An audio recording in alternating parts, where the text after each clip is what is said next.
Welcome to the Sleepwalking Historian, where deep sleep leads you through the quiet corners of forgotten history. Tonight, we drift into another time, another tale. If you're ready, then this way. Hey guys, tonight we step back into the searing wind of ancient Mesopotamia, into a world where every breath tastes like grit and destiny wears a helmet. You're standing barefoot on cracked clay, ankle deep in sun-baked dust, somewhere between the twin rivers of the Tigris and Euphrates. The year? Around 3000 BC. The fashion? Linen skirts, oiled beards, and a healthy distrust of your neighbors. Because if you lived here in the land the later Greeks would call Mesopotamia, you'd better keep a spear close and shrine even closer to your Umma now. Not a country, exactly. More like a tense neighborhood of city-states that all agree on two things. They invented civilization, and the city next door is doing it wrong. You are Uruk, Lagash, Umma. They are not so friendly neighbors. And let's just say the borrow a cup of sugar policy often ends with flaming arrows. And tonight, you're not just watching history, you're drafted into it. You, yes you, have been conscripted into the world's first known standing army. Congratulations. Hope you can carry a spear and tolerate the smell of sweaty goats, because you're about to fight for irrigation rights, family honor, and possibly just because your king got up on the wrong side of his reed mat, of course. You probably won't survive this. The average Sumerian foot soldier isn't exactly well armored, and your enemies have a lot of pointy opinions about your homeland. But hey, at least you'll go out with style, and maybe make it into a clay tablet epic if your bones land in a poetic formation.so. Before you get comfortable, take a moment to like the video and subscribe, but only if you genuinely enjoy what I do here. Drop a comment with your location and what time it is where you're watching. I love seeing how far this sleepy little history show travels. Now, dim the lights. Maybe turn on a fan for that soft background hum. And let's ease into tonight's journey. Together, the first thing you notice is the heat. It rises off the ground like a personal grudge. In the distance, a cloud of dust marks the movement of another patrol. Could be from your city, could be Umma. Either way, your spear arm starts itching that you're not just a farmer anymore. When the city drums sounded this morning, you knew what it meant. You're suiting up. But back then, suiting up meant wrapping a scrap of boiled leather around your torso and hoping it didn't collapse in the sun.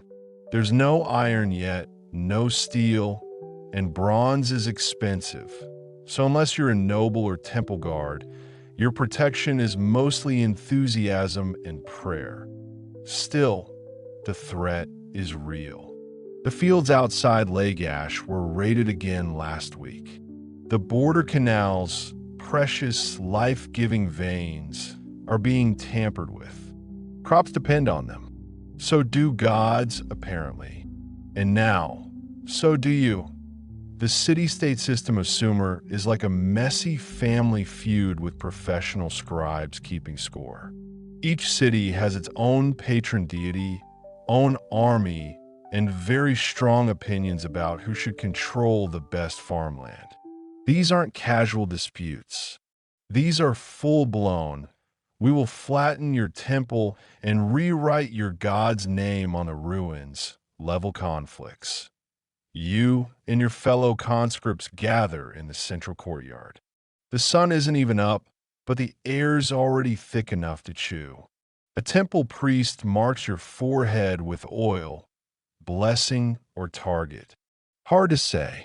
Then a commander in a feathered headdress shouts instructions you half understand. And just like that, your squad is moving. War in Sumer isn't thousands charging at once.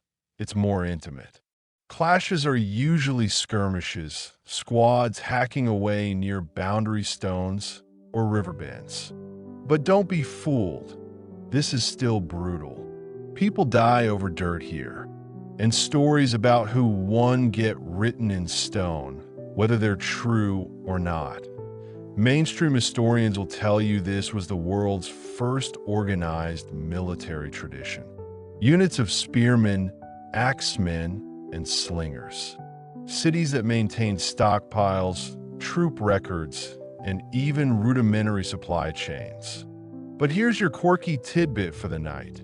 Some fringe theories argue that early Sumerian warriors used trained animals, boars, even ostriches, to startle enemies. There's zero evidence of this in serious scholarship, but the image of you herding a war ostrich in a battle, worth picturing. Anyway, back to your squad. You march, not in formation, more like in a dusty blob. Every so often, someone chants the name of a god or king, trying to boost morale. You mutter along. It helps a little. What really helps is spotting a cart ahead, loaded with water skins and dried barley paste. Tonight, you might eat or drink, possibly both. Then, just as the sun slips high enough to bleach the sky, you see them, another group of soldiers. They're not close enough to attack, not yet. Your captain raises a hand. Everyone stops. Silence, except for your heartbeat in your ears and the buzzing flies that haven't picked a favorite victim, yet that there's a pause.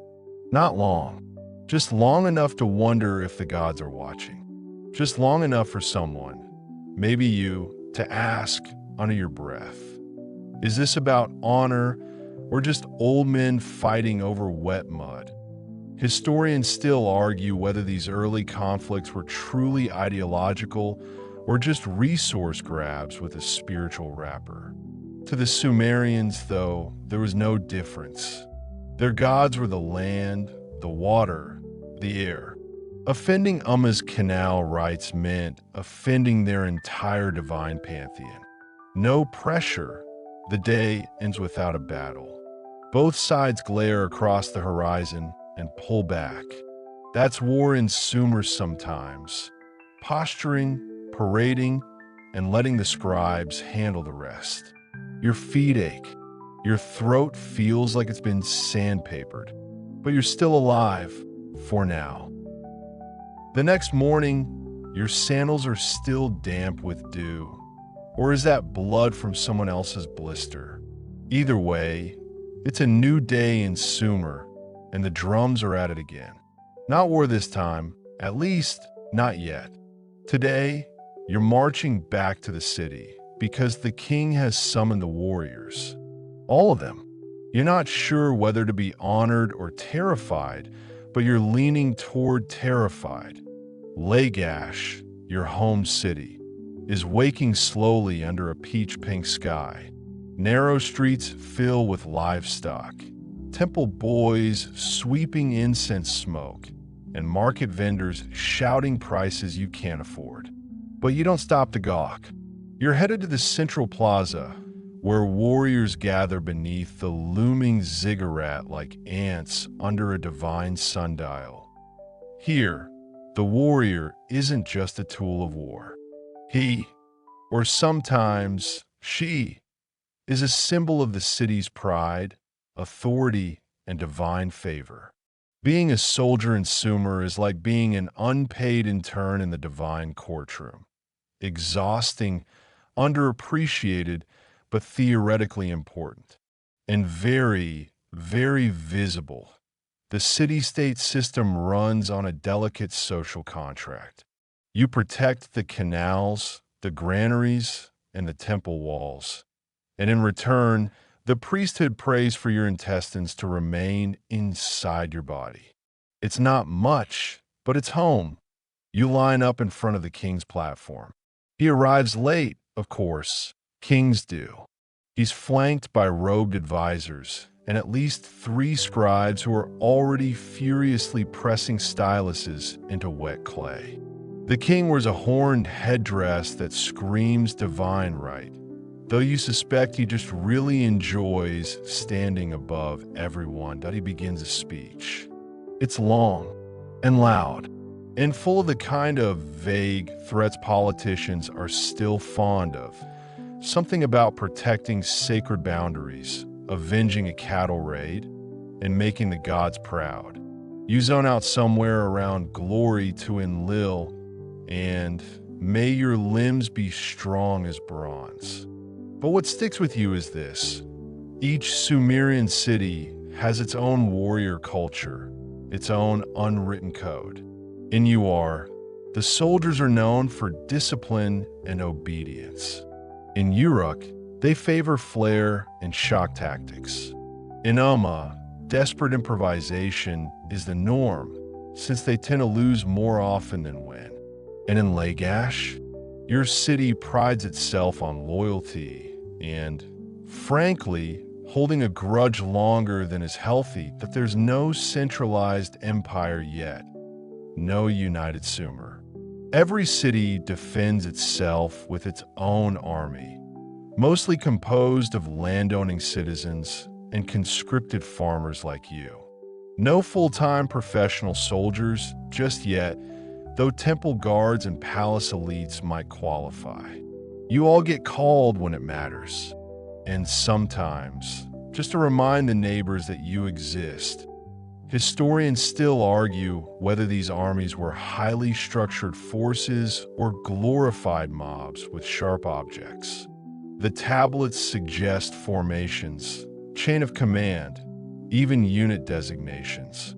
But those same tablets also list a soldier's equipment as one club, one dagger, one tunic frayed. So, your mileage may vary to as the speech ends. A trumpet made from a goat horn bellows across the square. Then another.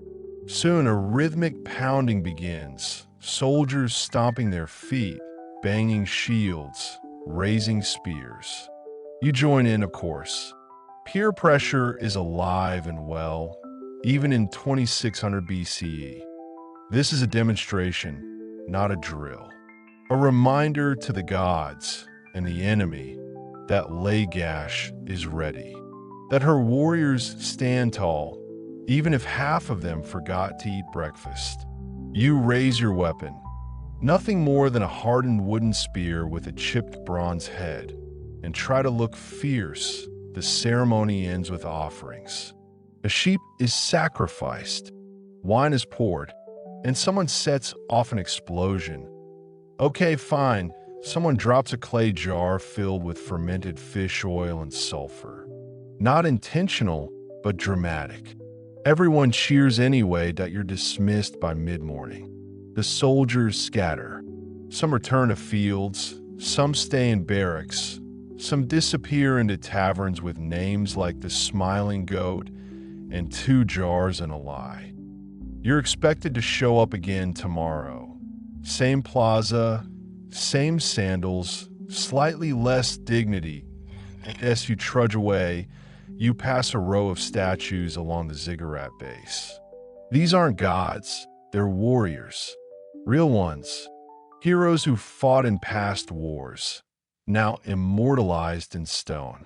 Well, sort of. The facial features are mostly generic, the names are partially eroded, and one statue is missing a nose thanks to a bird with no respect for legacy. Still, you feel something as you pass them. Oh wait, a connection. These men, and one suspiciously feminine priest-warrior, once stood where you stand now. They carried spears. They bled in the dirt. They also probably got scolded by priests for wearing their belts wrong. Quirky fact time. Some fringe thinkers believe these warrior statues were occasionally dressed up during festivals, complete with fake beards, cloaks, and even meals offered to their feet. Imagine being remembered for eternity as a hungry stone man who always got wine spilled on him. The sun climbs higher. You head home, not that far, just across a canal, up a ladder, and onto the rooftop where your family keeps shade cloths and grain sacks. Your younger brother waits there, pretending not to be impressed. He asks if you saw the king. You nod. You don't mention the sweating, the speech, or the lingering fear that you'll be called to march again soon. Instead, you lie down on the warm brick and look up at the sky. One bird, two clouds, three things you forgot to do today. You feel the weight of duty pressing against your ribs. Not heavy, just constant. Tomorrow may bring battle, or another speech, or another long wait in the courtyard with flies in your eyes. But tonight, you rest among your people, your city, your code. And the distant drums whisper one truth. You belong to something older than memory, tougher than bronze, and just possibly, if the myths are right, eternal. The drums are quieter today, not silent, just slower, like the city is catching its breath.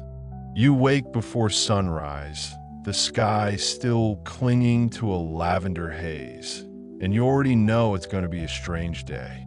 There's a heaviness in the air, and not just from the usual dust and goat smell.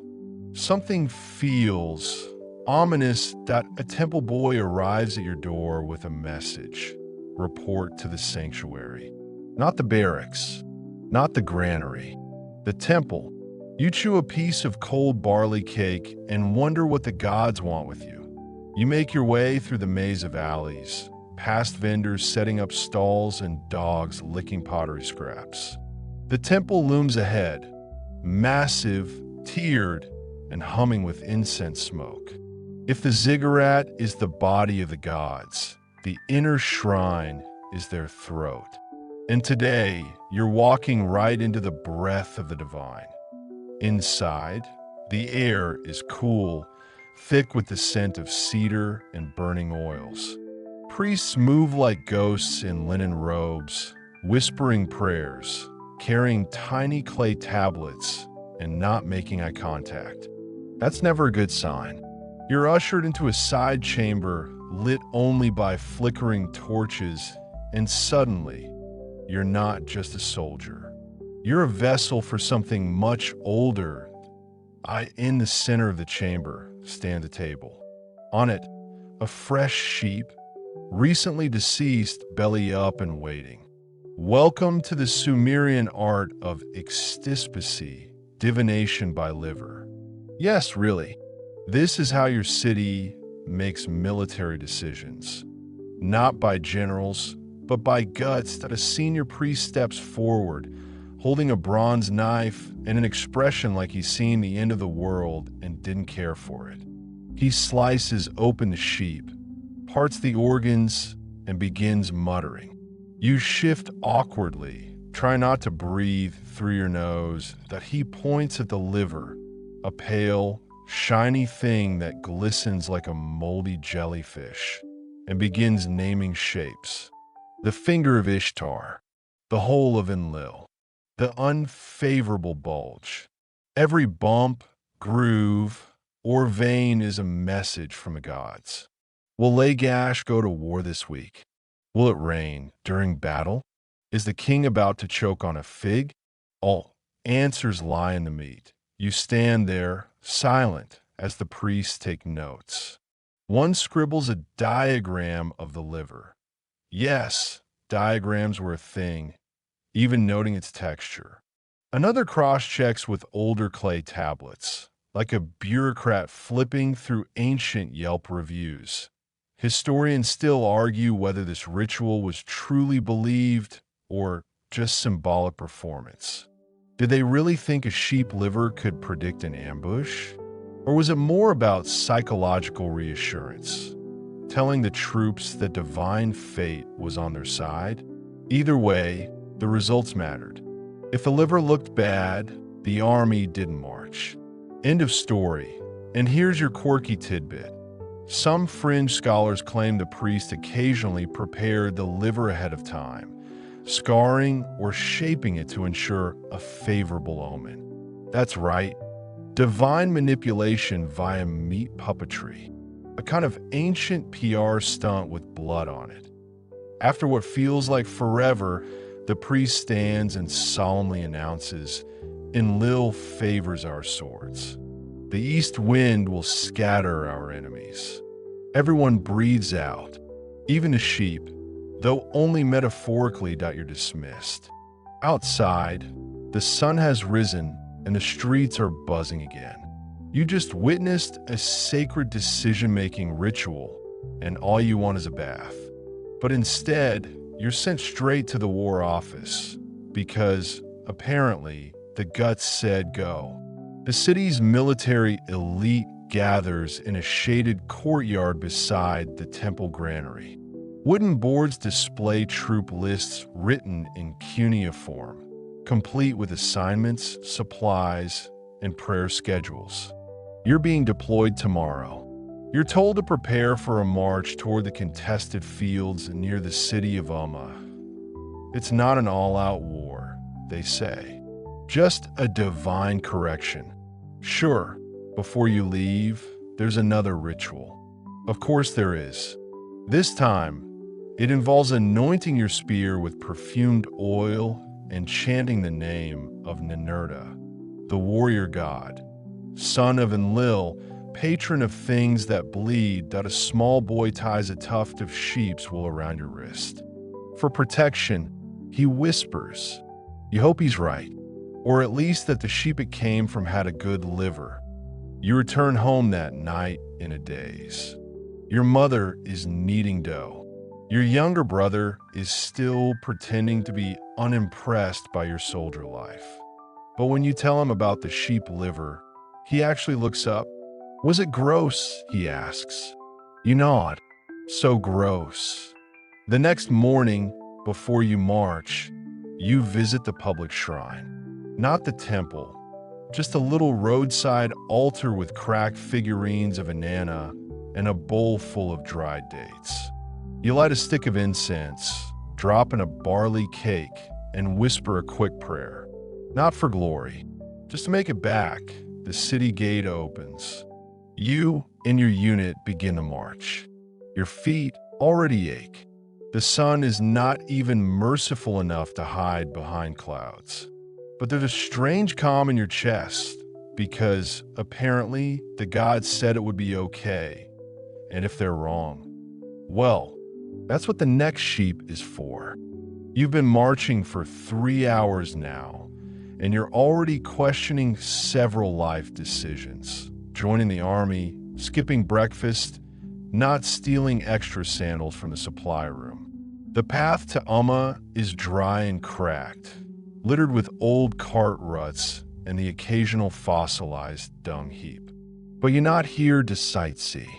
You're here to carry a spear, guard a canal, and ideally not get stabbed in the spleen. But let's talk about what you're carrying. Because Sumerian weapons? They're not just deadly, they're weird. Lovingly, creatively weird. First, the spear. Yours is about your height, maybe a little taller, with a bronze tip that gleams faintly in the sunlight. It's tied to the shaft with wet leather strips that dry into iron-hard knots. Not elegant, but effective. A good spear can keep an enemy at bay and double as a walking stick. You've already used yours to swat 2 scorpions and help a guy out a drainage ditch. Next, you've got your axe. Or maybe it's a sickle sword. Hard to tell. Sumerians love a multi-purpose weapon. This one curves oddly, like it can't decide if it's here to harvest grain or sever limbs. It's bronze too, meaning it was expensive, cast in a mold, and hammered by some very sweaty metal worker who definitely undercharged for the trauma he poured into it. Historians generally agree that Sumerian armies were armed with spears, axes, clubs, and slings. Yes, slings, simple leather straps that could hurl a rock hard enough to break a jaw. A trained slinger could hit a target at terrifying distances, and the missiles weren't always rocks. Sometimes they were shaped lead pellets, inscribed with curses. You know, just to add a little insult to injury. Then there's the dagger. Every soldier carries one. Short, broad, and heavy. A last resort in battle, but also useful for cutting bread, cleaning fish, or menacing unruly livestock. You keep yours tucked into a cloth sash around your waist, where it jabs your ribs with every step. Sumerian ergonomics, baby. But your absolute favorite? The mace. It's little more than a stone head on a wooden stick, but the psychological value? Immense. Nothing says, "I'm done negotiating," like a round hunk of rock applied directly to someone's helmet. There's debate among scholars about how standardized these weapons really were. Some argue that elite troops had custom gear, fancier axes, better bronze, shinier rivets. Others claim that most soldiers used whatever they could get. Farm tools hammered into rough shapes, inherited blades passed down from uncle to cousin, sometimes even borrowed gear with someone else's name scratched into it. And here's your quirky tidbit. A few cuneiform texts describe boomerang clubs. Yeah, think a curved stick meant to return after being thrown. No one's quite sure if they were weapons or ceremonial toys, but someone somewhere once believed their soldiers could take down enemies with ancient, deadly frisbees. As you walk, you test the weight of your spear, adjust your dagger, and try not to trip on a loose sandal strap. The soldier next to you grins and offers a dried figure. You accept it gratefully. Nothing bonds people like imminent danger and sugar-deprived fruit. Soon, the landscape shifts. You're near the contested border, the area where Lagash's farmland ends and Umma's claims begin. The two cities have argued over this strip for generations. The gods have weighed in. So have kings, scribes, and at least one talking goat, according to an old soldier's tale. But none of that matters now. What matters is who's willing to fight for it today. Your unit stops at a small outpost. Mud brick walls, a few palm leaf canopies, and a trench full of angry frogs. The officer in charge waves you in and begins a briefing. It's short and grim. Umma raided our irrigation dike 2 nights ago. Killed 3 guards. We're fortifying the banks. You'll patrol tonight. No one groans, but several heads tilt upward in the universal gesture of why always us. You spend the rest of the afternoon hauling rocks, setting tripwires, clay pots with pebbles inside, super high-tech, and trying to stay hydrated. Your spear blisters are now officially part of your personality. You name one of them, as dusk creeps in. The horizon glows with a rusty orange. You take your position near the canal, a thin strip of water that carries life through the cracked belly of Sumer. This isn't just about land. It's about survival. Whoever controls the water controls the harvest. And whoever controls the harvest controls the god's favor. The night is quiet at first. Crickets sing. Frogs argue. Somewhere nearby, a camel coughs like it just heard a bad joke. But then movement, shadows in the reeds. You grip your spear tighter. Your heart thumps so loud, you're sure the enemy can hear it. A figure emerges. You raise your weapon. So do they. Then the figure speaks in the same language as you. "Peace," he says. "No fight tonight. Only a message. It's a scout. From Umma. Brave or foolish, possibly both." He drops a clay tablet on the ground and backs away, hands raised. You don't follow. Orders are orders. The officer arrives and reads the tablet under torchlight. It's a warning, or a bluff. The kings of Umma claim divine permission to divert part of the canal. They won't attack tonight, but tomorrow? Who knows? Historians still debate whether these messages were real diplomacy or just posturing. Did scouts truly carry peace offerings? Or were these moments exaggerated later by scribes with a flair for drama? Either way, it leaves you cold, or might wait a day. But it never leaves. You spend the rest of your shift watching the water flow, slowly, steadily, oblivious to who bleeds over it. Your fingers tap against your sickle-shaped sword. Not elegant, not poetic, but ready to be wise sunrise. Your watch ends.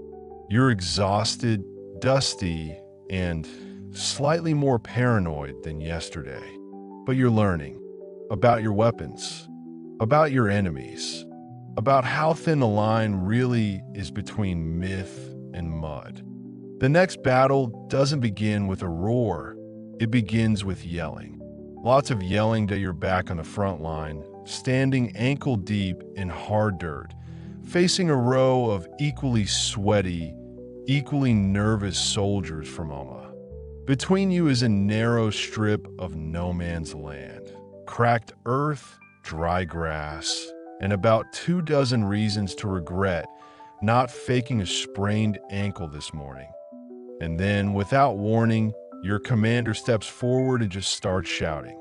Not orders, not prayers, insults. Now, this isn't an epic hero speech.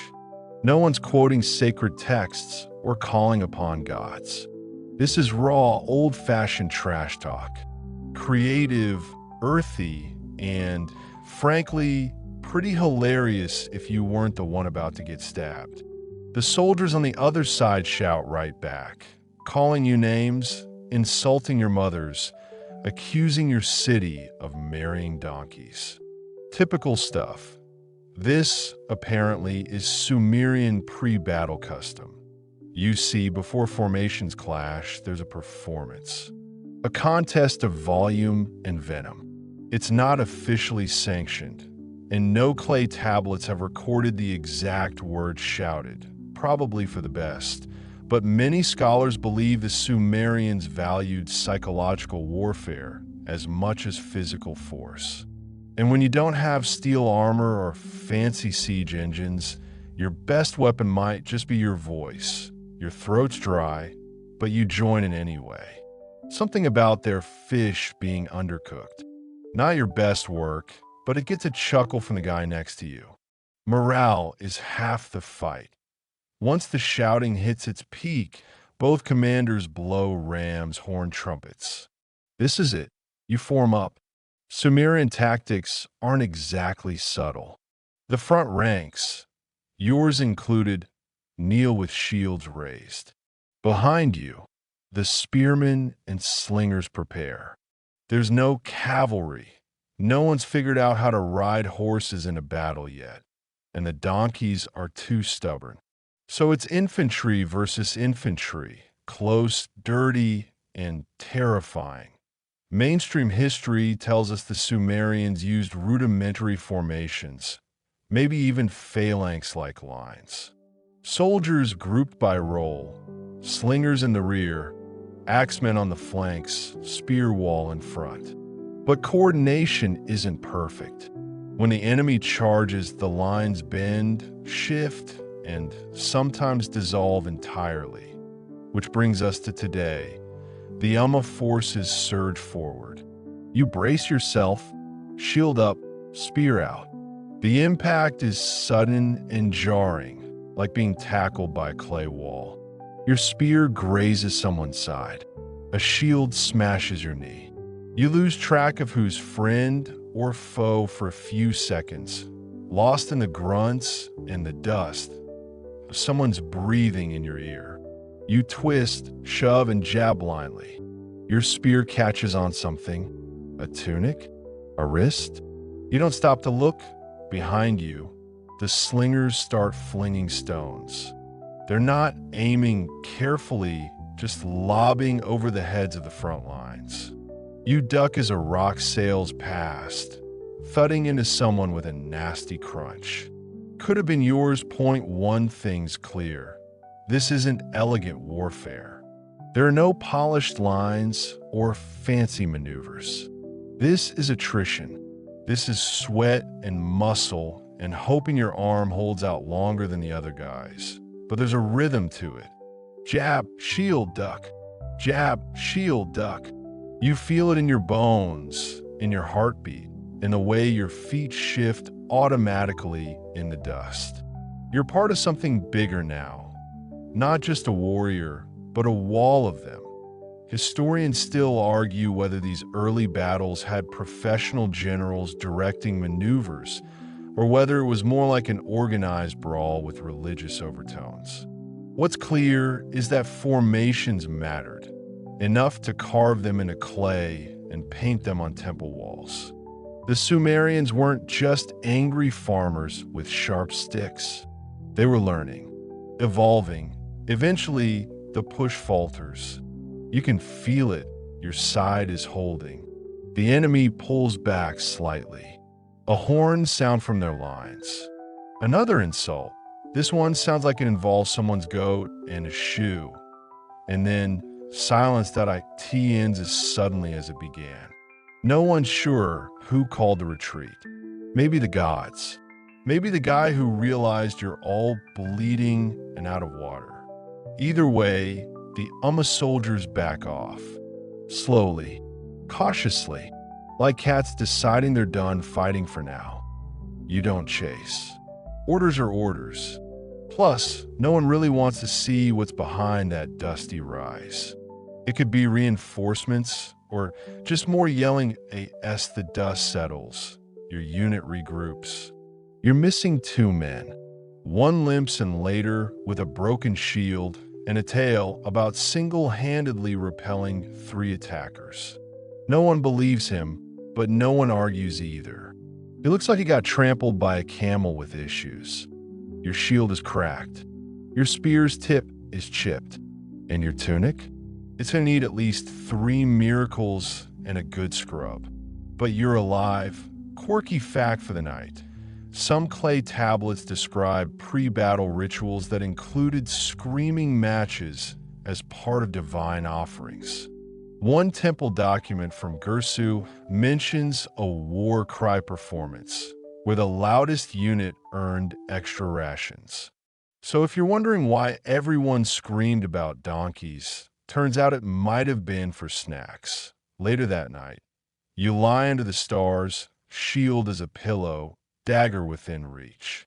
Your ears are still ringing, not from weapons, but from all that shouting. You don't remember exactly what was said, just that it was loud, angry, and strangely effective. And in the end, maybe that's the real tactic here. You scream, you clash, you bleed. Then you go home and pretend the whole thing was glorious. Until tomorrow. By now, your nose has adjusted to the permanent perfume of battle sweat, smoked barley, and something that might be burned fish. But today, your nose is treated to something a little more leathery, something polished, oiled, and ceremonial. Because today, you're getting fitted for a helmet, and not just any helmet, the Warka helmet, or rather, a slightly dented, passed-down version of it. Because the original is reserved for kings and temple elites. Still, it's the same idea. A gleaming, beaten metal dome, shaped to your skull, meant to protect what little Sumerian common sense you still have. You sit on a low stool in the barracks yard as an armorer sizes you up with a stick, a piece of string, and a muttered curse about last week's idiot who couldn't fit his own ears. A few minutes later, he drops the helmet onto your head with all the grace of an insult. It thunks solidly. Not bad. The Warka helmet, named after the city where it was found millennia later, is one of the oldest examples of metal military headgear in human history. Crafted from silver, copper, or bronze, These helmets weren't just about protection.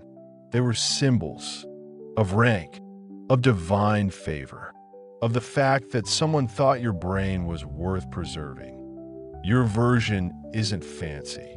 Bronze, slightly warped, with a bit of leather padding inside. But you feel different with it on. Taller, heavier, official, like a soldier in a cuneiform drawing, all straight lines and dangerous elbows.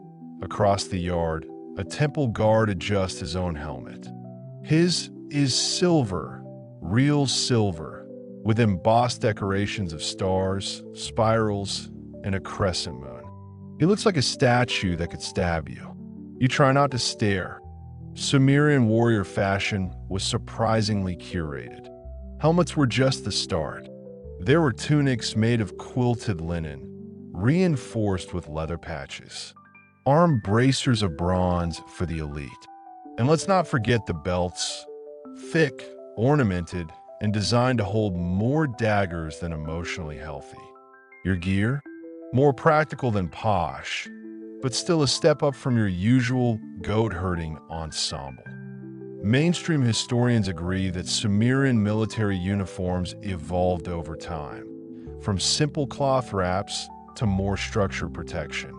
Elite units and temple guards, in particular, had access to bronze armor plates and finely worked helmets. But scholars still debate whether there was an actual uniform as we think of it today, or just strong suggestions based on social rank and how well your uncle knew a metalsmith. Here's your quirky tidbit for this section. There's evidence from archaeological digs that some helmets had decorative hairpieces, bronze wigs, or stylized locks attached to the crown. Imagine that. You're in the middle of a battlefield, trying to avoid getting trampled, while your headpiece flutters with meticulously forged curls. Fashion waits for no war. The sun climbs higher, and your unit is summoned to the temple square for a blessing. Everyone's in full gear, helmets gleaming, belts tight, weapons displayed. It's part inspection, part parade, and part psychological theater. You want the city's citizens to look at you and think, wow, that guy might not die in the first 10 minutes. The priest arrives with incense and a slow chant that loops like a lazy river. He walks the line, dabbing each helmet with oil and murmuring something about Nurgle's protection. The smell of frankincense, sweat, and polished bronze blends into something ancient and vaguely comforting. You glance to your left. One of your squad mates has tied a blue ribbon around the base of his helmet.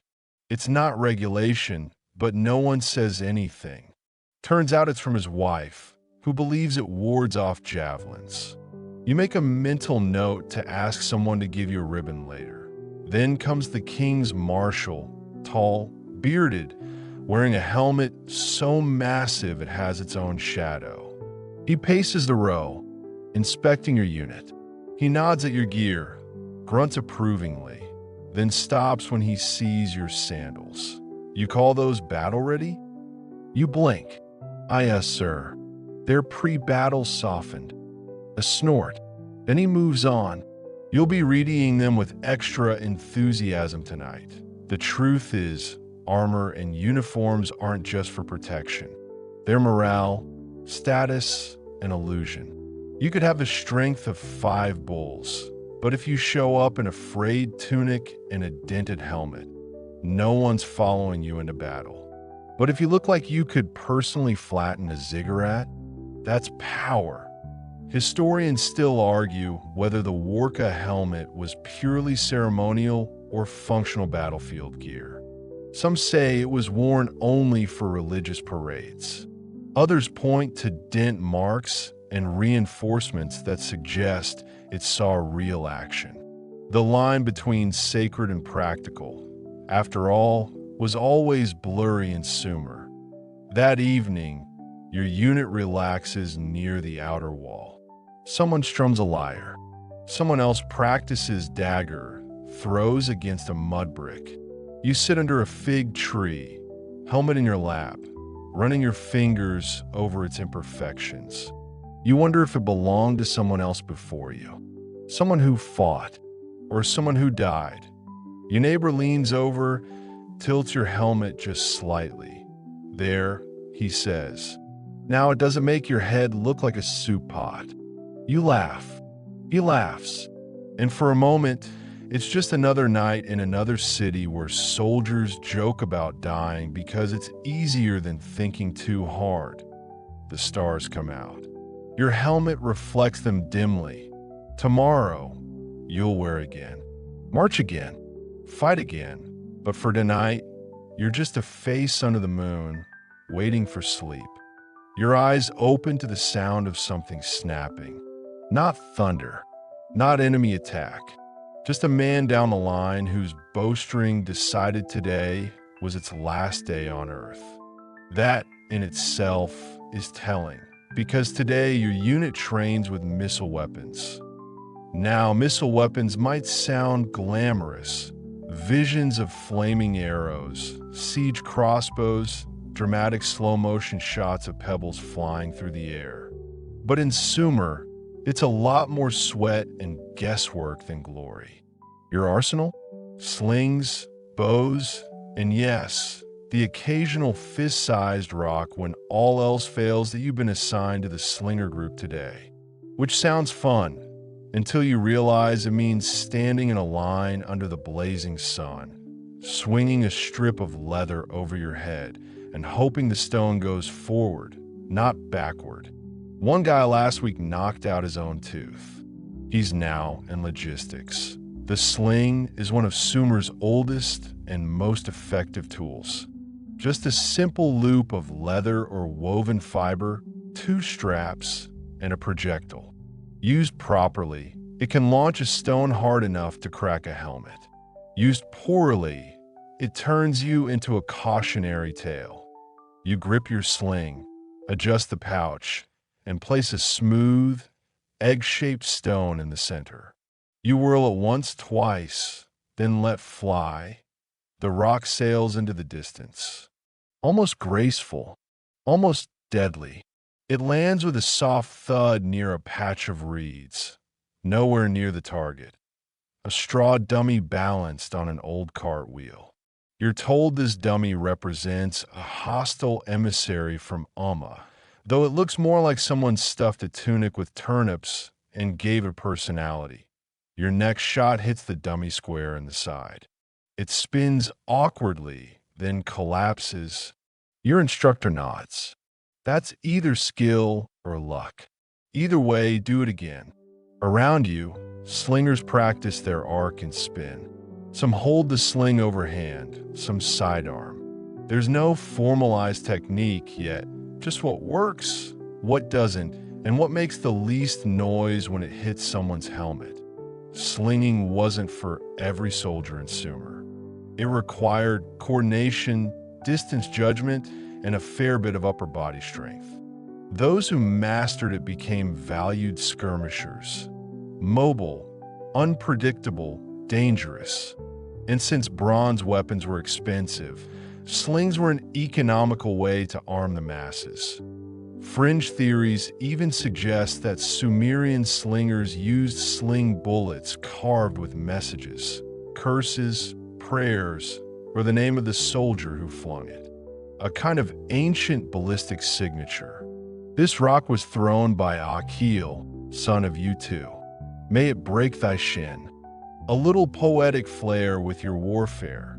Midday comes, and your instructor switches groups. Now it's bows. This is where things get twitchy. The Sumerian bow is a simple, self-made wooden recurve. Not the high-powered composite bows you'll find centuries later in Assyria or Egypt. But it does the job. Launches a feathered reed shaft tipped with flint, obsidian, or if you're lucky, bronze. The problem? Reliability. Strings snap, arrows wobble, and wind is not your friend. You knock an arrow, pull it back, and promptly get scolded. You're drawing like a fisherman, the trainer says. This is war, not a poetry contest. You adjust, pull straighter, release, the arrow arcs wide, nowhere near the target. Someone nearby laughs. You make a note to accidentally swap his rations tonight. Despite the difficulties, you get better with each shot. You feel your shoulders align, your breath match the rhythm. You stop trying to aim and start feeling where the arrow wants to go. After your fourth hit, your instructor mutters something that might have been not terrible. There's still debate among scholars about how widespread bows were in Sumerian warfare.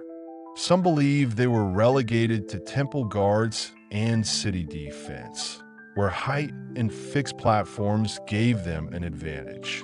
Others argue that hunting bows simply carried over into combat when nothing better was available. Either way, there's evidence. Clay tablets depicting archers kneeling behind shield walls. Wall reliefs showing volleys of arrows raining down on retreating enemies. Even one early poem describes a hero whose arrows hummed like insects before drawing blood. You finish your round just as someone's arrow hits the target dummy in the groin. The squad erupts in applause. The archer bows dramatically. You add show off to the mental ration list. Finally, you cycle to throwing weapons. The least glamorous, most personal form of ranged combat. Axes, javelins, and yes, clubs. Weighted at one end, thrown like you mean it. Your arm is already sore, but you give it your best. Your javelin arcs beautifully and sticks into the dummy's shoulder. Someone whistles. You try to look modest. You mostly succeed. Here's your quirky tidbit of the day. A few Sumerian poems reference wine sticks, short throwing darts that whistled when flung. No one's sure if they were real weapons or ceremonial props, but the image is fantastic. Picture it, a battlefield full of shrieking darts and screaming slingers. Absolute chaos, and someone's goat screaming in the distance for good measure. Training ends just before sunset. Your hands are blistered. Your quiver is empty. Your legs ache like you've wrestled a tree. But there's pride there too. You're starting to understand not just how to fight, but how they fought. With improvisation, with rhythm, with tools that didn't just kill, but sent a message. Historians still argue whether Sumerian range tactics were developed in-house or borrowed from neighboring cultures. But Sumer's innovations, sling stones shaped for flight, bows reinforced with bone, arrows barbed with bronze, suggest a people who weren't just scraping by. They were testing, tinkering, evolving. That night by the fire, your squad shares stories of wild slinger shots and miraculous arrow saves. One guy swears he once shot down a bird mid-flight. No one believes him, but the story gets retold twice anyway. You roll onto your mat, arms aching, fingers black with string wax and dust. Your last thought before sleep isn't about death or war or glory, it's about that one perfect throw, that moment when everything aligned and the stone flew true. You wake to horns, not the fancy kind that announce kings or ceremonies. These are sharp, urgent blasts, low and long, like the warning growl of something with teeth. Within seconds, the entire camp snaps in motion. You don't even think. You just grab your spear, jam your helmet on sideways, and run. Enemy sighting. Probably a raid. Maybe a skirmish. Could be a full assault. Nobody knows yet, and nobody's waiting around to ask. The walls of the outpost shimmer in the early morning haze as men climb ladders, shoulder shields, and shove each other into formation. Today, you're on city defense duty. Well, technically canal-adjacent outpost garrison. But who's counting?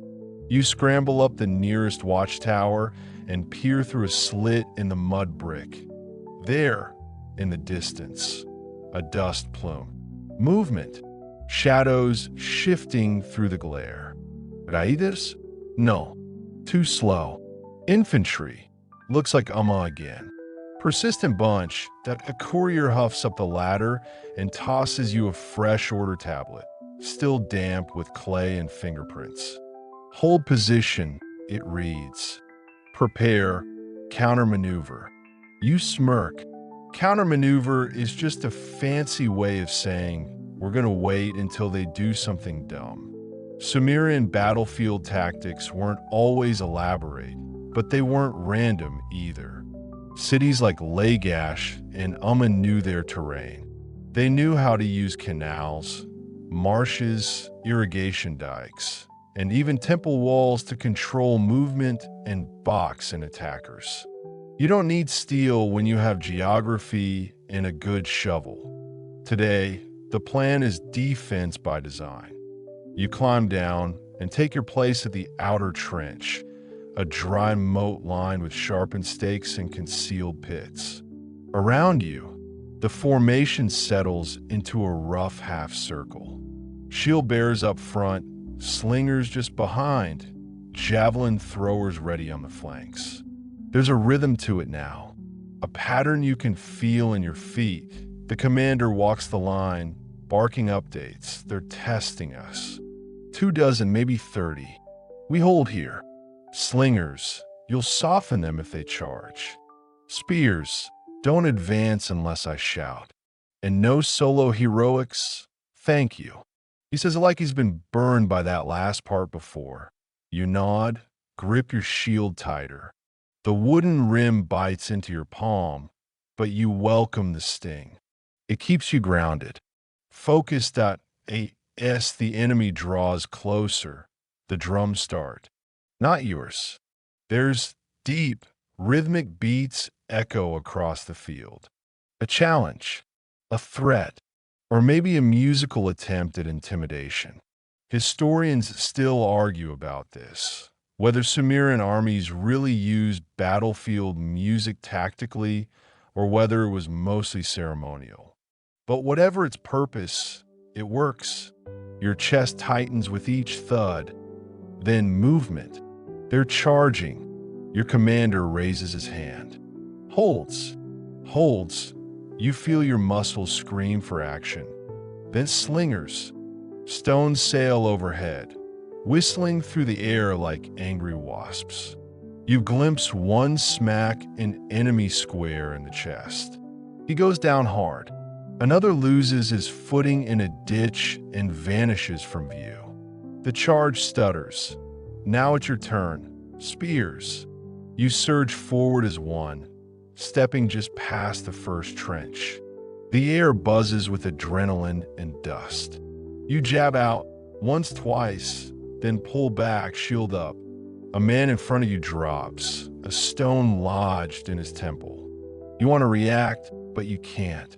Not yet. The front lines clash briefly.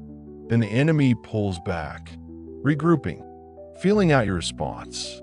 This isn't a full assault. It's a probe. They're testing your numbers, your formations, your willingness to commit. You hold your ground. Grit your teeth. Adjust your grip. Here's the quirky tidbit. Ancient texts suggest that Sumerian commanders sometimes issued orders by whistling. High-low, sharp, or drawn-out patterns. Different sounds for advance, flank, retreat. Kind of like a shepherd directing sheep. Only in this case, the sheep have axes point one of your officers blows a curved reed flute. 3 sharp notes. Your unit shifts back into reserve position, while another pushes forward to plug the exposed corner. It's a delicate dance. Too slow, and you're outflanked. Too fast, and you overextend and fall apart. From your left, a cheer erupts. One of your flankers managed a perfect javelin throw. The enemy soldier who caught it, well, didn't catch it, goes down in a heap. A small win, but it bolsters the line. You feel your back straighten just a bit. Eventually, the enemy decides they've had enough. A second horn sounds. Their ranks begin to fall away, retreating toward the horizon, leaving behind a few motionless bodies and a whole lot of dust. You don't pursue.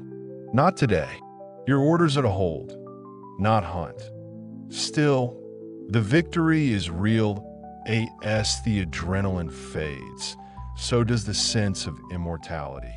You become acutely aware of the ache in your shoulder, the bruise forming under your ribs, the small cut across your forearm where someone's shield grazed you. You suck in a slow breath and taste copper and clay. You return to the wall, back to your post. Someone brings a water skin. You sip, then pass it on. The mood is subdued. Not triumph, not relief, just calm. The field outside is quiet now, but you know better. This won't be the last raid. Not by a long shot. The Canal War will grind on. Raid, retaliate, rebuild, repeat. Sumer didn't fight with overwhelming force. It fought with stubbornness, with tight formations, with clever defenses and calculated responses. Cities survived not by winning every battle, but by refusing to lose the important ones. Historians still argue whether these tactics were passed down through formal training or learned the hard way, generation after generation. The tablets show drills, orders, inventories, but how much of that was theory and how much actually made it to the field is anyone's guess at AS for you. You're learning the old-fashioned way, .by living. You sit on the wall, watching the sun rise higher, casting long shadows across the battered field. And for a moment, with your helmet in your lap and your shield resting by your side, you allow yourself to feel it, the small, precious satisfaction of having survived another day. You're hauling mud. Thick, wet, clinging to every crevice mud. Not because you lost a bet, or because someone high up decided you were too handsome to fight, but because, in Sumer, soldiers build things just as often as they destroy them. Today's task? Fortify the canal banks. The battlefield might look dry now, but give it a few days of rain, and suddenly the enemy isn't coming through the front gate. They're floating in through the irrigation trenches. So your unit's been assigned to reinforce the earthworks and expand the ramparts that line this key artery between Lagash and the border farms. Welcome to the less glamorous side of ancient warfare, military engineering. You shovel another glob of dirt into a woven basket, pass it up the embankment, and try not to fall backward into the sludge. Beside you, two other soldiers grunt through a rhythm they've made up to keep time. Lift, squish, stomp, curse. A real chart topper. Sumerians weren't just warriors. They were builders, farmers, engineers, planners. And nowhere is that clearer than in the way they fought with their environment, not just across it. The canal system that waters the city-states isn't just about crops. It's a lifeline for strategy. Control the canals, and you control transport, agriculture, even access to drinking water. No surprise, then, that so much Sumerian warfare is about land and water ownership. That's why your spear is temporarily replaced with a shovel. You're not just defending a ditch, you're shaping it. And if it floods too far east, you might spark another war. Again, historians agree that much of early Sumerian military success came not from battlefield dominance, but from logistics, fortified irrigation systems, elevated causeways, massive canal gates that could be closed to trap enemies in marshes. Some scholars even argue that battles were often decided before soldiers arrived, by whoever built faster or smarter. Here, says your squad leader, handing you a rolled reed mat soaked in pitch. Seal that leak, or we're going swimming. You wedge the mat into a crack between two baked mud bricks, tamp it with your heel, and watch as the trickling water slows, then stops.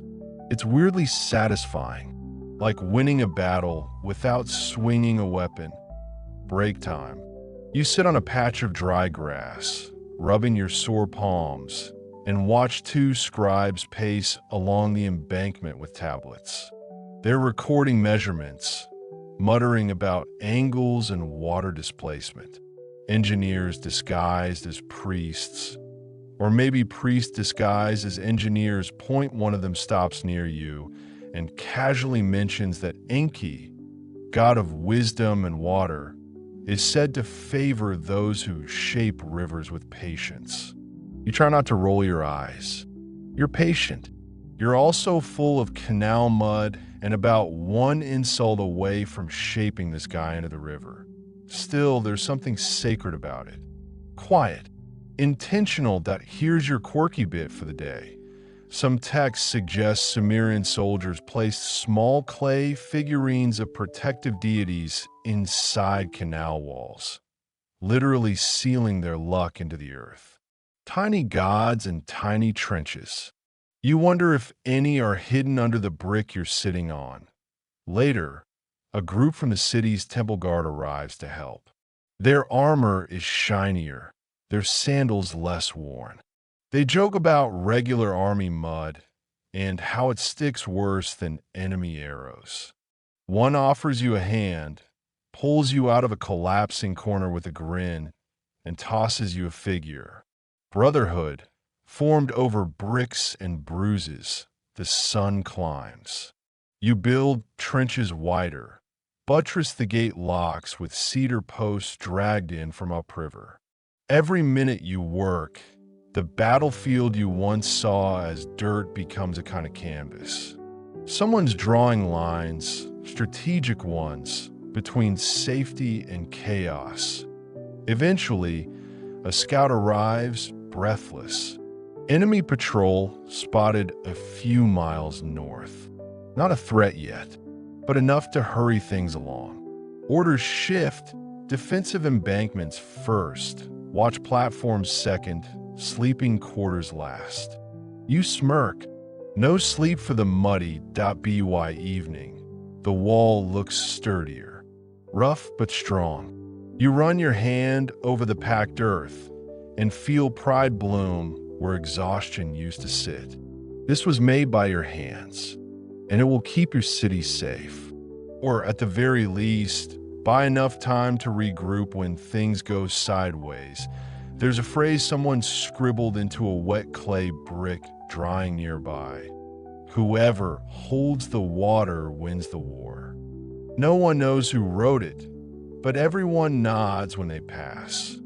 You clean your tools, toss your cracked sandals near the fire, and share a meal with your squad, flatbread, lentils, and a chunk of something you hope used to be goat.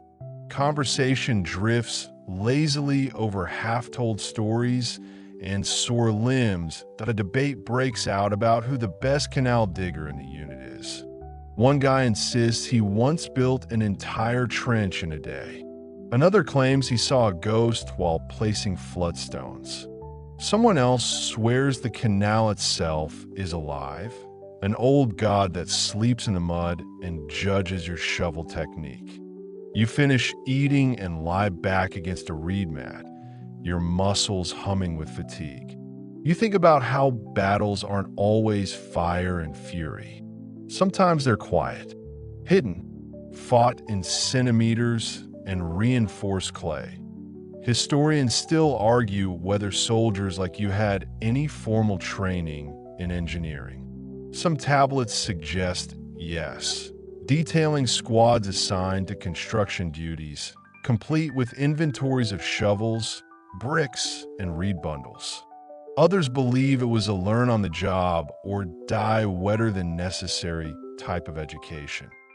Either way, you've learned. And when the next enemy raid comes, they'll find a wall of mud and willpower waiting for them. Maybe even a few surprise pit traps. With a little luck, you'll be watching from the top, dry as a barley biscuit. You close your eyes. Let the wind blow gently across the canal's edge. Not all warriors wield blades. Some wield bricks. You've always thought war would sound like shouting and clashing metal. But today, it begins with singing, low, rhythmic chanting drifts over the city's eastern walls as dawn stretches itself across the rooftops. You're already awake, have been for an hour, cleaning your gear, adjusting the straps of your tunic, and pretending not to be nervous. But that sound, that's the temple choir. Every major campaign starts here with ceremony, smoke, and song. Not out of sentimentality. This is Sumer, not a fairy tale, but because the gods demand it. And when gods are moody, crop failing, drought-hurling deities with lightning on speed dial, you don't take chances. You file into the temple courtyard with the rest of your unit, now cleanish and smelling vaguely of last night's barley beer. Everyone is in full gear, spears upright, bronze catching the early light. The high priest, draped in embroidered linen and beads the size of grapes, steps forward holding a polished bowl of blood, probably goat. You hope that he begins the blessing, invoking Enlil, Ninurta, and Nergal in quick succession. The gods of air, war, and plague. A cheerful bunch that you're handed a small clay amulet on a string, an eye symbol meant to ward off misfortune. You slip it over your head, under your armor, next to the ribbon from the canal-digging friend who swears by blue for luck.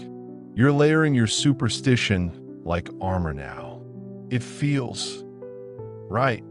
Historians agree that religion and warfare were inseparable in Sumer. Cities didn't just fight for land. They fought for divine favor, for righteous vengeance, for the right to say, "Our God is bigger than your God, and we have the shrine receipts to prove it." Every war was cosmic theater, and every soldier was both actor and offering. As the ritual continues, a scribe steps forward, carrying a damp clay tablet. He reads out the formal declaration of battle, an official, God-backed, perfectly bureaucratic version of "we're coming for you." Then comes the most dramatic part. The priest places a small figurine of the enemy king, handcrafted and frankly a little cross-eyed, into the ceremonial fire. Everyone watches in silence as it blackens, curls, and finally crumbles. The message is clear. This is the fate of those who oppose Lagash. And just like that, the ritual is over. No cheering, no rallying cries, just a quiet acceptance of what comes next. You march out of the temple feeling heavier, not just because of the armor, but because of the weight of expectation. This isn't just a military campaign. It's a holy mission.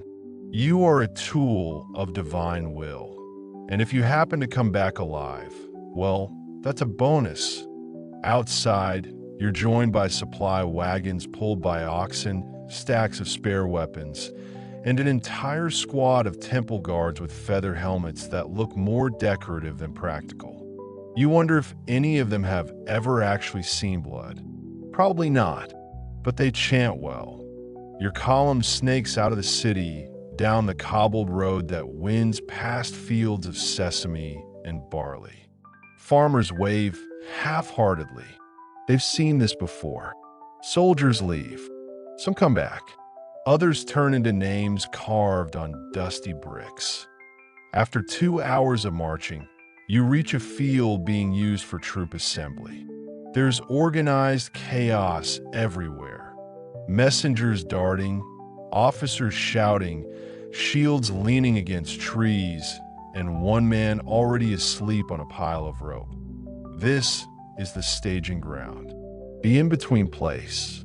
Here, orders are finalized, battle lines assigned, units paired up.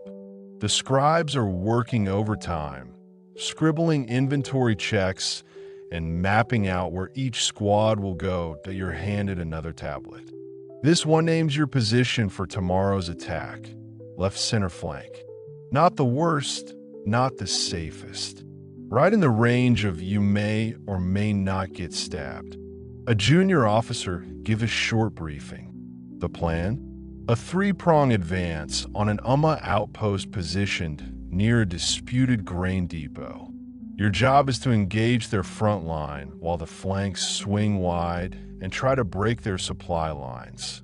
Think of it like cracking a nut, he says. You raise your hand. And what if we're the nut? He stares blankly. Then you'd better be hard to crack. Inspiring. Quirky fact of the day. In one particularly dramatic pre-battle ritual recorded in an Apur text, a general ordered a live fish placed inside each soldier's helmet to carry the water god's vision into the enemy. No one's ever figured out if this was metaphor, misinterpretation, or the world's worst hat accessory. Either way, be glad your helmet is fish-free today. As night falls, you gather with your squad near a fire pit. Rations are passed around, dried meat, sour flatbread, a few dates that taste like victory and sand. Someone plays a soft melody on a reed pipe, and for a moment, the fire flickers against polished bronze and tired eyes, and everything feels still. You lie on your back, helmet off, staring up at stars that look the same as they did yesterday and the day before, and probably before there was even a lay gash or an Umma to argue over dirt and ditches. Historians still argue whether Sumerian soldiers truly believe the gods watched their every move or whether it was just politics wrapped in incense. But lying here with a charm on your chest and the echo of temple chants still humming in your bones, you can't help but wonder, what if they are watching? And if so, do they root for you? The morning air tastes like dry stone and dust. You rise before the sun crests the hills, rubbing sleep from your eyes and stiffness from your joints. Around you, the camp stirs, quiet murmurs, clinking gear, and that one guy who always manages to hum at dawn. You'd threaten him if your mouth didn't feel like a brick kiln. Today is the day. You're going into open battle. No drills. No chance. No canal digging. This is the real thing. Your unit lines up in formation along the field's edge. The land stretches before you, low and flat, broken only by a small orchard and a couple of dry canal beds, perfect for cover or for tripping over at the worst possible time. Far across, barely visible in the haze, stands the enemy. Spears upright, shields glittering. Their formation looks like yours, only mirror-flipped, like someone scribbled your future in reverse. You tighten your belt, adjust your helmet, and glance to your left. Your squad mate, the one with the good javelin arm, is muttering something under his breath. A prayer, maybe, or a complaint about breakfast. Either way, he's doing it with his eyes closed. Your commander steps up, no long speech. Just stay in line, watch your feet, and don't get clever. Then the drums begin, boom, boom, pause, boom, boom. The beat rises from somewhere behind the command tent, picked up by others along the line. A thrum in your chest, a command your body obeys before your brain catches up. March, left, right. Dust kicks up, sandals slap. You move as one. You are now a line of flesh and bronze, wood and willpower bearing down across the field like a slow-moving tide. And still, no weapons raised. Not yet. This part, the build-up, is just as important as the fight itself. It's theater, sure, but it's also tension, pressure, the kind of creeping dread that makes a man break ranks before the first arrow even flies. You watch the enemy for signs of it. A twitch, a shift, a man gripping his spear too tight. You reach the designated position and halt. Then comes the command. Form wall. You kneel slightly, plant your feet, and raise your shield. To your right and left, the formation ripples into a solid barrier. Behind you, the slingers step into place, pouches ready. Sumerian warfare wasn't elegant. It was methodical. You fought as a unit or died as individuals. The front rank formed the shield wall. The second jabbed with spears. The rear kept supplies, tended wounds, or hurled whatever wasn't nailed down. Historians still debate just how disciplined these formations were. Some say they were well-drilled and professional. Others argue they were glorified crowds with good timing. Looking at your unit now, sweaty, fidgeting, try not to sneeze, you suspect the truth is somewhere in the middle. Suddenly, horn blast. The enemy moves, you brace, pulse thumping in your ears. They're not charging, though. Not yet. Instead, their slingers step forward and begin a steady hail of stones. Projectiles hiss through the air, some bouncing harmlessly, some slamming into shields with bruising force. A sharp pain stings your forearm. You glance down. A graze. Nothing deep. You've had worse from barley harvests. Your own slingers retaliate. Stones fly over your head, sailing in high arcs. One finds its mark, a satisfying thunk and a yelp from the opposing side. Then, without warning, advance. The line surges forward. Not a charge, a push shield to shield. Step by measured step, a human wall with a heartbeat. When the two sides meet, it's less clash, more crunch. Like two clay pots smashing together and refusing to break. You jab. Your spear glances off a helmet. You block. A club rebounds off your shield rim. You step over a fallen man, barely seeing who he is. The rhythm of fighting takes over. Not glorious, not cinematic, just a blur of thrusts, blocks, grunts, and heavy breathing. You lose all sense of time. A few paces away, someone drops their weapon. A mistake. They're gone in seconds, swallowed by the fray. The heat is suffocating. Dust clings to your face like paste. Your ears ring from the noise.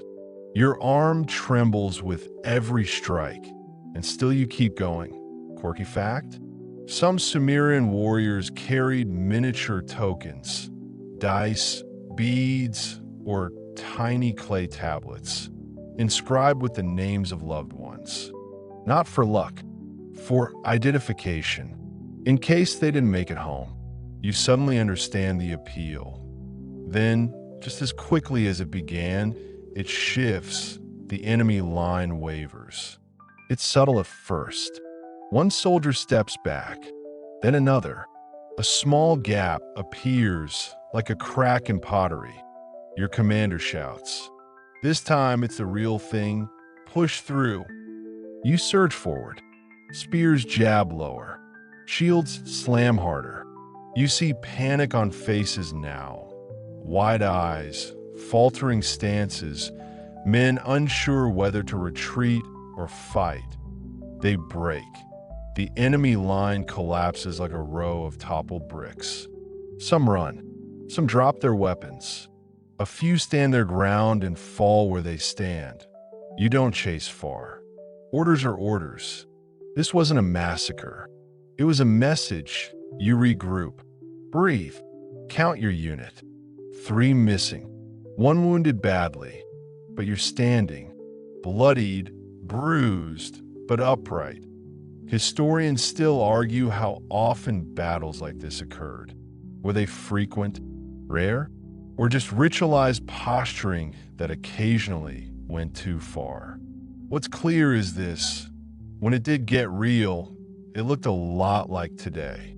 Controlled chaos, blunt force, the will to hold your place in the line, even when everything inside you screams to you as night falls. You sit by a small fire, arms sore, legs shaking with the fatigue you've been ignoring all day. Someone passes you a flask. It burns going down. You don't care. You stare at the flames, thinking about the men who didn't make it back, wondering if their tokens will find their way home. You pull yours from beneath your tunic. A small disc carved with your sister's name. You kiss it. Not for luck, for memory. Your body feels like it's been loaned out to a brick kiln and returned without a receipt. Every muscle throbs. Every scrape and bruise sings its own tragic ballad. And yet, before the sun even peeks over the temple roofs, you're on your feet again. Because victory doesn't mean rest. It means aftermath, that you're part of the recovery detail today. That elegant phrase means you're picking through yesterday's battlefield with a long stick and a short attention span, looking for survivors, weapons, and the occasional piece of someone's armor that might still be salvageable. It's grim, it's quiet, and it smells like heat and iron and bad memories. You and your squad move in loose formation, eyes scanning the churned earth. The ground is littered with footprints, discarded spears, and a scattering of crushed clay charms. There's something haunting about it. The way the landscape looks both freshly made and anciently ruined. Someone finds a wounded man from the other side, still breathing, his leg bent wrong. Your commander signals to bring him in. Sumerians had rules about this. Sort of. If he was high rank, maybe a hostage. If low, that's when things got flexible. You pass him water anyway. Because decency doesn't always need permission. Historians still argue about how Sumerians treated enemy prisoners. Some records mention ransoms, others ritual executions, and some odd cases of forced temple labor. There's no clear rule book, just a lot of depends on who you were and what you were worth. You find a shield, split but reparable, and sling it over your back. Beside it, a small pouch of dry dates. You pocket them. War is many things, but it's rarely well catered. As the sun rises higher, the scavenging slows. A few bodies are marked with reeds and left for retrieval crews. Not everyone gets burned right away. Some are stacked. Others are buried in shallow graves. The scribes keep lists. Names, sigils, temple affiliations. The bureaucracy of death. And then come the spoils. You head back toward the supply wagons, where a new task waits. Inventorying captured goods. Helmets, axes, belts, tokens. Each one inspected, cataloged, redistributed. If it fits and doesn't smell too cursed, it might be yours.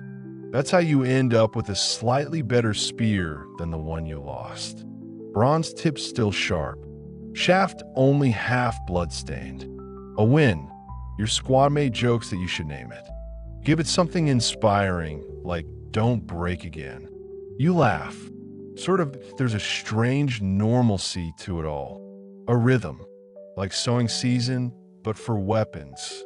Kill, collect, rearm, repeat. And in the middle of it all, the scribes hover like crows with better posture. They ask for numbers, counts names. One of them jots down your old weapon's details and hands you a clay tag for the new one. Bureaucracy marches on. Even if the rest of you limps that here's your quirky tidbit for today. There are recovered Sumerian tablets that list captured omens from fallen enemies. Small clay pieces with scratched divinations, stars, birds, liver shapes. Apparently, some believe the power of a defeated enemy's future could be rewritten if you literally took their luck. Superstition by conquest, midday comes. The field is mostly cleared. What can be salvaged has been. What can't? Well, the vultures will handle that part that you're sent to help with the dead from your own unit. Not the glamorous part of the job, but the necessary one. You build makeshift platforms of reeds and carry the bodies in silence. Back at camp, there's a quiet ceremony. No long speeches, just a shallow pit, offerings of beer and grain, and a promise from the priest that these men return to the earth with honor. The pit is filled. The names read aloud. You listen for your friends. You hear too, it hurts. But it's real. Sumerian warfare wasn't about complete annihilation. Cities depended on their fighters. Even enemies today might be trade partners tomorrow. After all, they grow good onions in Umma. Doesn't mean you won't fight them again next season. You sit at the edge of the field, watching workers rebuild a damaged watch platform. Life returns quickly here. Too quickly, maybe that a younger recruit asks you if this is what victory's supposed to feel like. You think for a moment, no, you say, but it's better than losing. He nods and walks off, not quite satisfied. You don't blame him. As the sun dips low, a soft breeze rolls through the camp, lifting the scent of ash and barley. You lean back against a sack of javelins and let yourself feel, just for a moment, the enormity of it all, the battle, the aftermath, the quiet. Historians still debate how ancient Sumerians processed grief. Some point to laments, those haunting, repetitive poems carved into tablets. Others note that most funerary practices focused more on ritual than emotion. But you suspect every soldier, even back then, had their own private mourning, a face they remembered, a voice they tried to preserve in dreams. You close your eyes and see those two names again, and for once, no chant, no drumbeat, no divine ritual follows, just silence, and your breath still steady. The gods have stopped shouting, at least for now. You wake to a stillness that's unsettling in its own way. No horns, no drills, no frantic orders barked before your brain catches up. Just the soft rustle of reed mats and the quiet hum of breakfast fires being lit. Today isn't for war. Today is for something even more dangerous. Politics that you've been called to assist the city's scribes. Lucky you. Because someone, somewhere, decided that since you can read a little and haven't accidentally jabbed a priest in the foot, you're qualified to carry clay tablets, stand very still during diplomatic ceremonies, and not sneeze at inopportune times. The battlefield, you realize, is only one stage of Sumerian warfare. The courtroom, the council chamber, the treaty table. These are where the long wars begin and sometimes, just sometimes, where they end. You pull on a clean tunic, cleanish, and report to the administration quarter where the scent of baked clay and old incense hits like a wall. Inside, it's already busy. Scribes etching tablets, priests muttering invocations, and couriers rushing back and forth like ants with scrolls instead of crumbs. Your job? Stand beside the appointed military witness, your unit commander, and observe the negotiations between Lagash and a delegation from Umma.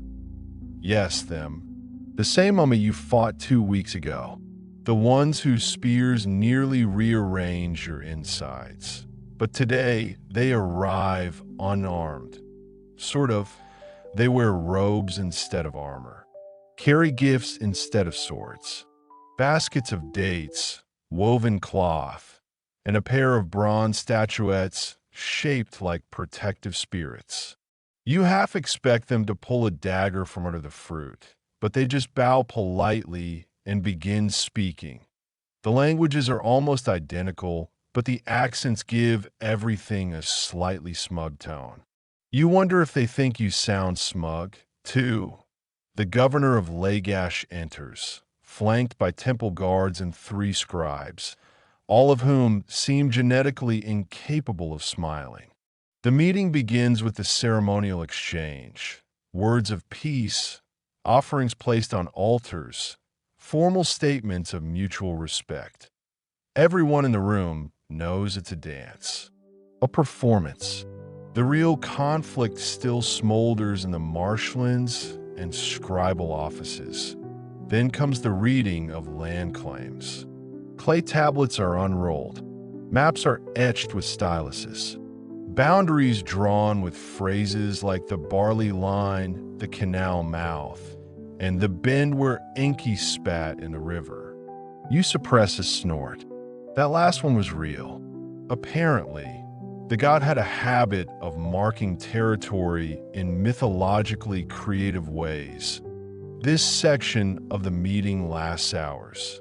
Officials argue over which canal belongs to which city, which barley field fell under whose star god, and whether the most recent battle was a defense or a provocation.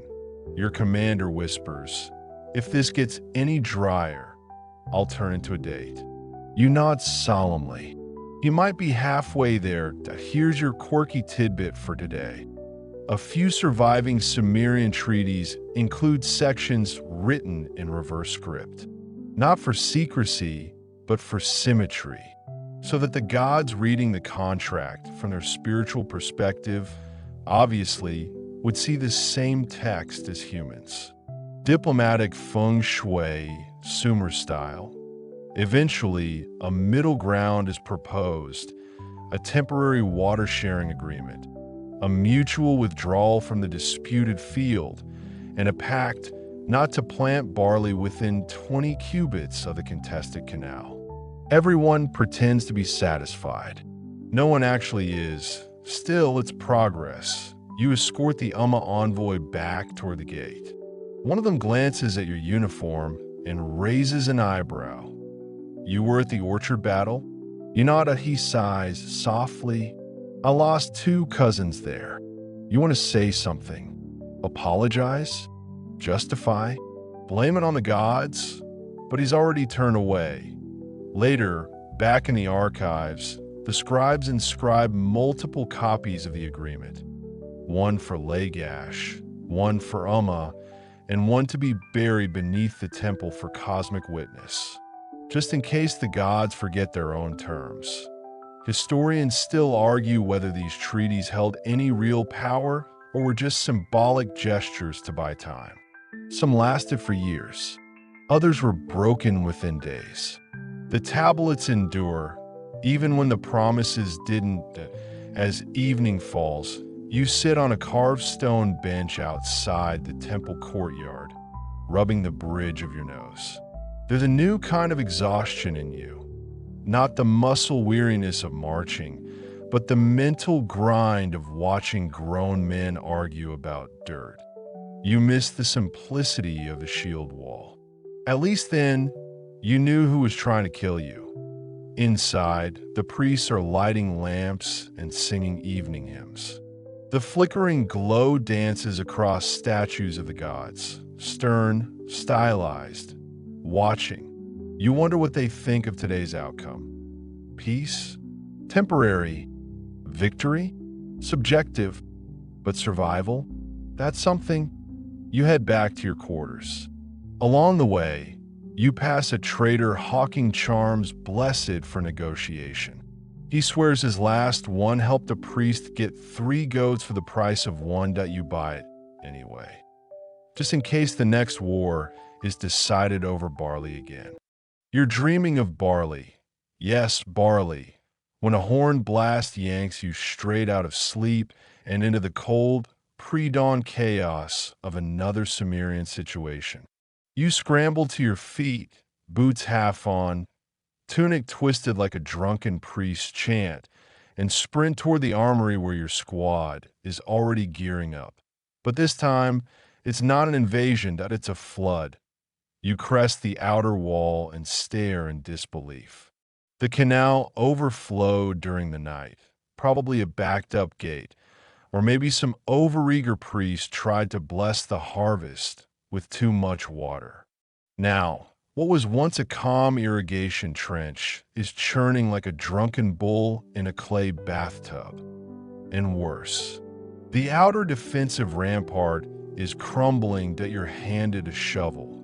Again, because once more, the real enemy isn't a neighboring city, it's gravity and poor drainage. Welcome to Emergency Engineering, Sumer Edition. Your squad gets to work stacking sandbags. Well, reed bags filled with clay, because sand is a luxury, and reinforcing the slope with bundled palm trunks. It's hard, wet, repetitive work, and absolutely no one is smiling. This is your fault. Your squad mate grunts, pointing his chin at the canal. You were bragging yesterday about how dry your boots were. You grunt back. Next time I'll brag about not drowning. Around you, teams coordinate like ants on espresso. Everyone hauling, hammering, yelling over the rush. The engineers are in charge, of course, barking orders like generals on a battlefield. One of them points to a cracked floodgate and demands volunteers. You step forward. Not because you're brave, because the guy next to you has a limp. The task is simple. Plug the breach before it becomes a disaster. Simple, but not safe. You wade waist deep into the churning canal, clutching a mat of reeds tied with leather and clay weights. Water slaps you like an angry god. You press the mat into place, wedge it with stones, and mutter a prayer to Enki under your breath. It holds. Barely. You clamber back to the embankment, soaked and shaking. Your squad cheers half-heartedly before resuming the never-ending sandbag relay. Historians still argue whether these emergency responses were coordinated by military commanders or temple administrators.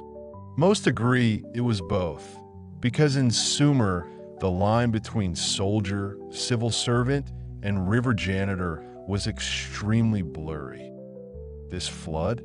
It's more than just wet boots. It's a reminder of how tightly Sumerian life was bound to water. How the same canals that fed your crops and floated your boats could also sweep away a year's work in a single moonless night. And here's the quirky bit. Some canal overflow events were interpreted as omens. A late summer flood might signal divine displeasure, prompting offerings, sacrifices, and, oddly specific, goat-shaped pastries delivered to the temple. You don't know if the gods appreciate pastry, but if someone offers you one after this mess, you won't say no. Mid-morning, the worst is over. The flow is rerouted. The breach is stable. The mud? Eternal. You collapse on a dry patch of stone near the temple wall, gasping like a landed fish. Your hands are raw, your legs are jelly, and your new tunic is now officially an ex-tunic. Then a runner appears. Not the gods again, and oh, this one's worse. Ordered from the high priest, he pants. The governor wants the wall repainted. You stare at him. The what? The outer murals. They were smeared by flood spray. He wants the gods shown triumphant, not moist. You blink slowly. It's not a joke. So now, you're repainting divine war scenes. Because nothing inspires confidence like glossy depictions of Enlil squashing rebels, framed by a fresh clay touch-up. The priest overseeing the work is very particular. His beard should look fierce, not frizzy. You fight the urge to throw your reed brush into the canal. This, too, is Sumerian warfare. Not just spears and battlefields, but image. Presentation. The theater of power. Murals told stories. Of victory. Of gods. Of unstoppable destiny. They were propaganda before the word existed. They weren't just painted for citizens. They were painted at enemies. See this wall? They said. We've beaten you before. We'll do it again. Also, check out this divine lightning bolt. Top-tier craftsmanship. Historians debate just how literal people took these images.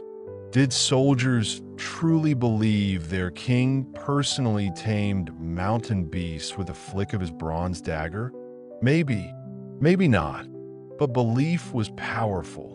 And in a world where armies were sometimes smaller than your local sheep market, intimidation mattered. You finally finish repainting Ninurta's war chariot. Twice, after the priest decided the wheels looked too passive. He dismisses you with a satisfied sniff and waves his incense burner in your general direction. Your reward? Lunch. Cold barley cakes and a jug of sweetened date water that tastes suspiciously like mud. You chew in silence, watching the repaired canal glisten in the sunlight. And one talks much. Not out of sorrow, but fatigue. Because today wasn't about fighting an enemy you could stab. It was about fighting collapse. And you end up barely as evening settles in. The city returns to its usual rhythm.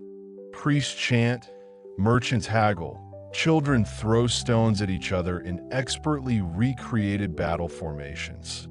The kind of peace that feels like an exhale, not a celebration. You find a quiet spot by the canal, sandals off, feet dangling in the cool water. You look down and spot a tiny clay figure wedged between two rocks. A forgotten charm, maybe. Its face is smudged, its arms broken off. But it's still there, like the city. Like you. Historians still argue whether these non-combat days were part of the military's core responsibilities or just stuff soldiers had to do because someone important shouted. But from where you sit, soaked and sore, you know the truth. In Sumer, surviving wasn't just about winning battles, that it was about holding the walls. Patching the cracks. Repainting the gods, point one reed brush stroke at a time. You wake up to drums again, but not war drums this time. These are lighter, faster, with a rhythm that practically invites you to dance. Not that you're in a mood to do much more than groan and roll off your mat.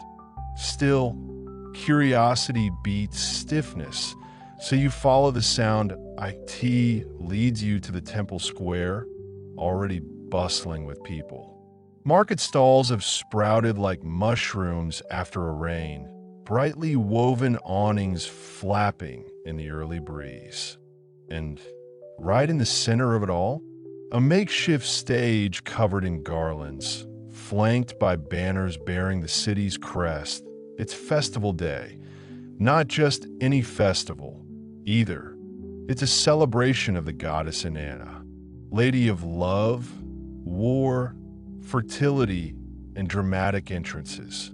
Basically, the patron of every soldier who's ever wanted to win a battle and look good doing it. You blink against a rising sun and realize something strange. Everyone's smiling. You haven't seen this many teeth since that one guy bit into a too hard pomegranate and nearly swallowed his molars. Today's celebration marks both a seasonal turning point and a recent divinely sanctioned victory. Yours, apparently. The city's priests have chosen to frame your canal defense and skirmish with Umma as a triumph bestowed by Inanna herself. Whether she actually got involved or was just taking a celestial nap is irrelevant. The crowd's buying it. Hard. And because nothing in Sumer happens without ceremony, the day starts with a procession that you're voluntold to join. Your armor is polished. A borrowed cape is draped across your shoulders. A small boy hangs a string of dates and fig leaves around your neck with the gravity of a high priest. You're not sure whether to feel honored or just confused. You march through the streets behind the temple dancers, barefoot women with painted faces and hands, swirling through the dust like wind made visible. Behind them, drummers, flute players, and a man with a harp who looks like he hasn't blinked since sunrise. Your squad mates are loving it. This is the best pay we've had all season, one whispers. There isn't any pay, another mutters. Exactly. So this is still better. The parade winds through the inner district, past cheering families and flower-throwing merchants, and ends at the main plaza where the high priest steps forward and declares, with theatrical flair, that Inanna herself has smiled upon Lagash. May her favor burn as bright as bronze, he says. Everyone cheers. Then they unveil the real reason you're here. The victory stela. It's a tall, narrow stone slab covered in freshly carved inscriptions and reliefs. Near the top, a divine figure, clearly Inanna, because no other deity would pose like that.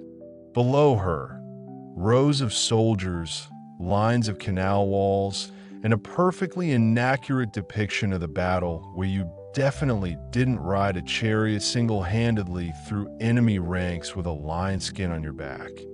You blink at it. Is that me? You ask your commander, T squints. Maybe? Looks like you if you were taller, handsomer, and blessed by 17 gods. You both nod in silence, that it's weirdly comforting. Historians agree that stelae like these were more than just bragging tools. They serve as public records, divine acknowledgments, and, let's be honest, propaganda. They weren't written for accuracy. They were written for impact. Sumerian rulers loved mythologizing their victories, inflating skirmishes into sagas. It's how they kept the populace loyal, the priests on side, and the enemies second-guessing themselves. That today's quirky detail, some stelae even had sections written in verse, like battle poetry. Not quite Homer, but still impressive, especially considering most of it was chiseled into stone with all the delicacy of a goat tap dance. After the ceremony, the mood shifts from reverence to revelry. Stalls offer honey cakes and date wine. Children chase each other with carved wooden swords. A wrestler challenges passers-by for arm wrestling bouts on an overturned barrel. You almost try until you see him casually snap a pomegranate in half with one hand.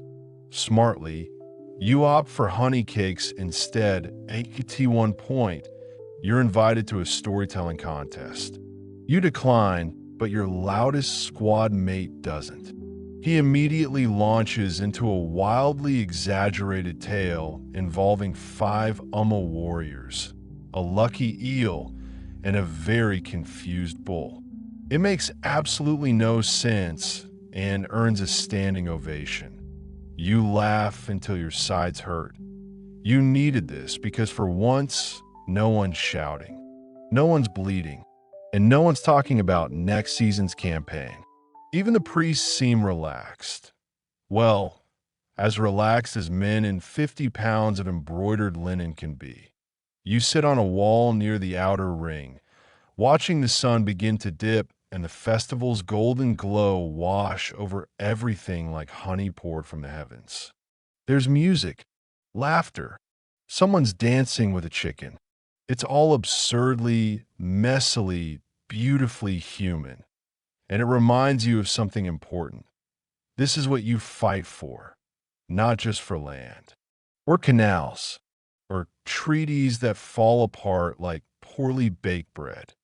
You fight so these people can smile, so they can eat sweets and sing off-key hymns and carve you into stone, looking significantly buffer than reality allows. You lean back and close your eyes for a moment, letting it all soak in. Historians still debate how much ancient soldiers believed in their city's propaganda. Were they just pawns in a game? Or did they truly feel chosen, favored, heroic? You're not sure. All you know is that when the drums play soft and the wine flows sweet, when the children giggle and the gods are satisfied for now, almost feels like peace. Almost. You wake to the sound of distant hammering, sharp, rhythmic, metallic. Not the hammering of war drums or temple gongs. This is workshop music, the kind that smells like hot bronze and damp clay. Because today your orders aren't to fight or dig or smile politely at governors. Today, you're headed to the armorer's quarter. Your old gear, battered, mismatched, slightly cursed, is finally being replaced. Or at least upgraded. This isn't a reward exactly. It's logistics. The city needs a fresh stock of capable, non-rusty warriors for whatever dispute the priesthood stirs up next. So you find yourself standing in a sun-drenched courtyard surrounded by fire pits, anvils, and more soot-covered men than you've ever seen outside a barley riot. One nods at you with a face so blackened by smoke, he looks like he fought a coal demon. "Strip," he says, and just like that, you're down to your linen underwraps, being measured by a man who mutters things like left arm, slightly doomed, and thigh ratio. Confusing. The armorers work fast. They always do. Bronze plates are shaped, hammered, cooled in troughs with satisfying hisses, and laid out like offerings to the god of chest protection. You're handed a breastplate that's lighter than it looks, etched with faint lines resembling a lion's mane. Probably meant to intimidate, though it might just make you look like an angry fruit. You test the fit. Snug, but not suffocating. Definitely better than your last one, which pinched every time you breathed wrong. Nearby, a team is repairing helmets. One of them cracks a joke about how it dented a certain officer's skull must be under all that bronze. Another is filing the edge of a blade while singing a temple hymn about divine smiting. Cheerful stuff? Historians still debate the true scale of Sumerian weapon production. Some argue it was centralized and temple-controlled, while others believe individual cities had their own supply networks, often run by powerful guilds. What's clear is that metal was precious, and nothing got wasted. You're handed a spear next, slender, well-balanced, and topped with a head that gleams like it's never tasted mud or blood.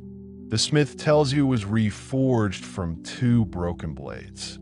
New strength from old wounds, he says with the tone of someone who knows he sounds profound.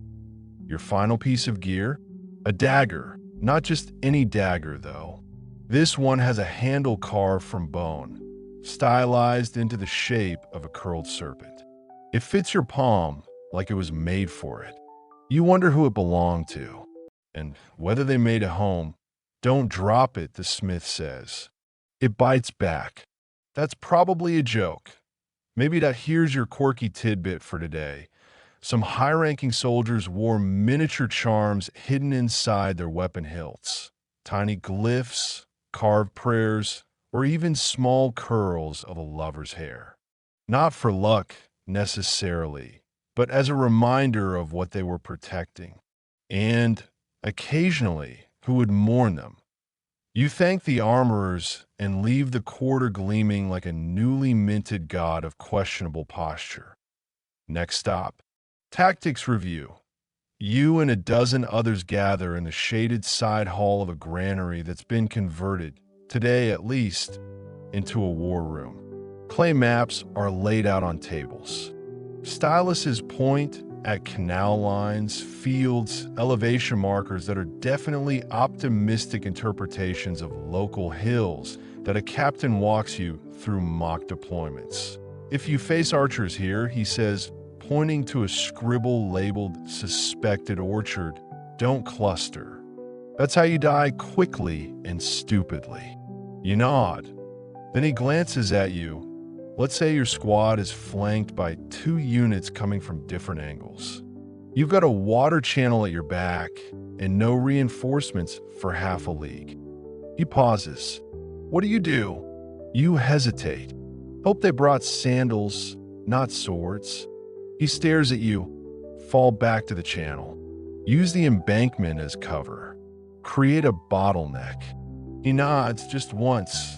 You pass. Sumerian soldiers weren't just muscle.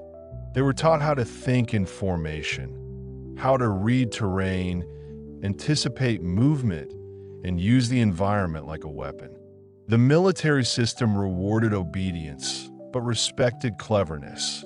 Well, up to a point, the training continues into the afternoon. You practice signal calls, short blasts on curved horns, colored flags, and even shouted words coded to mean things like retreat, push forward, or look intimidating while actually panicking.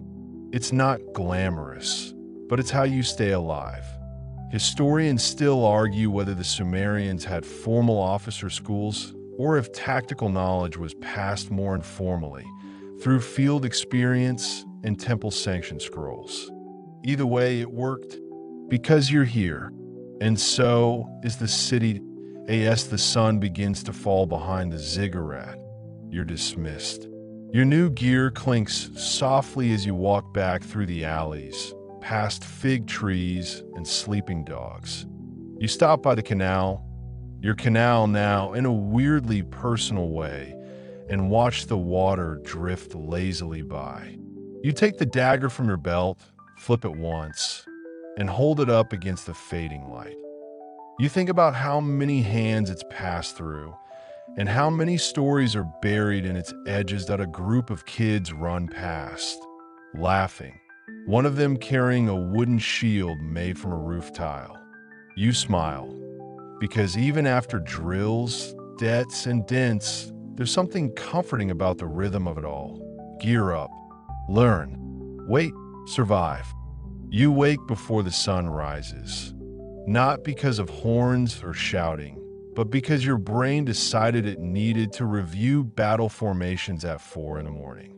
Again, you sit up, scratch your scalp, and stare at the flickering wall shadows cast by the oil lamp someone forgot to snuff out.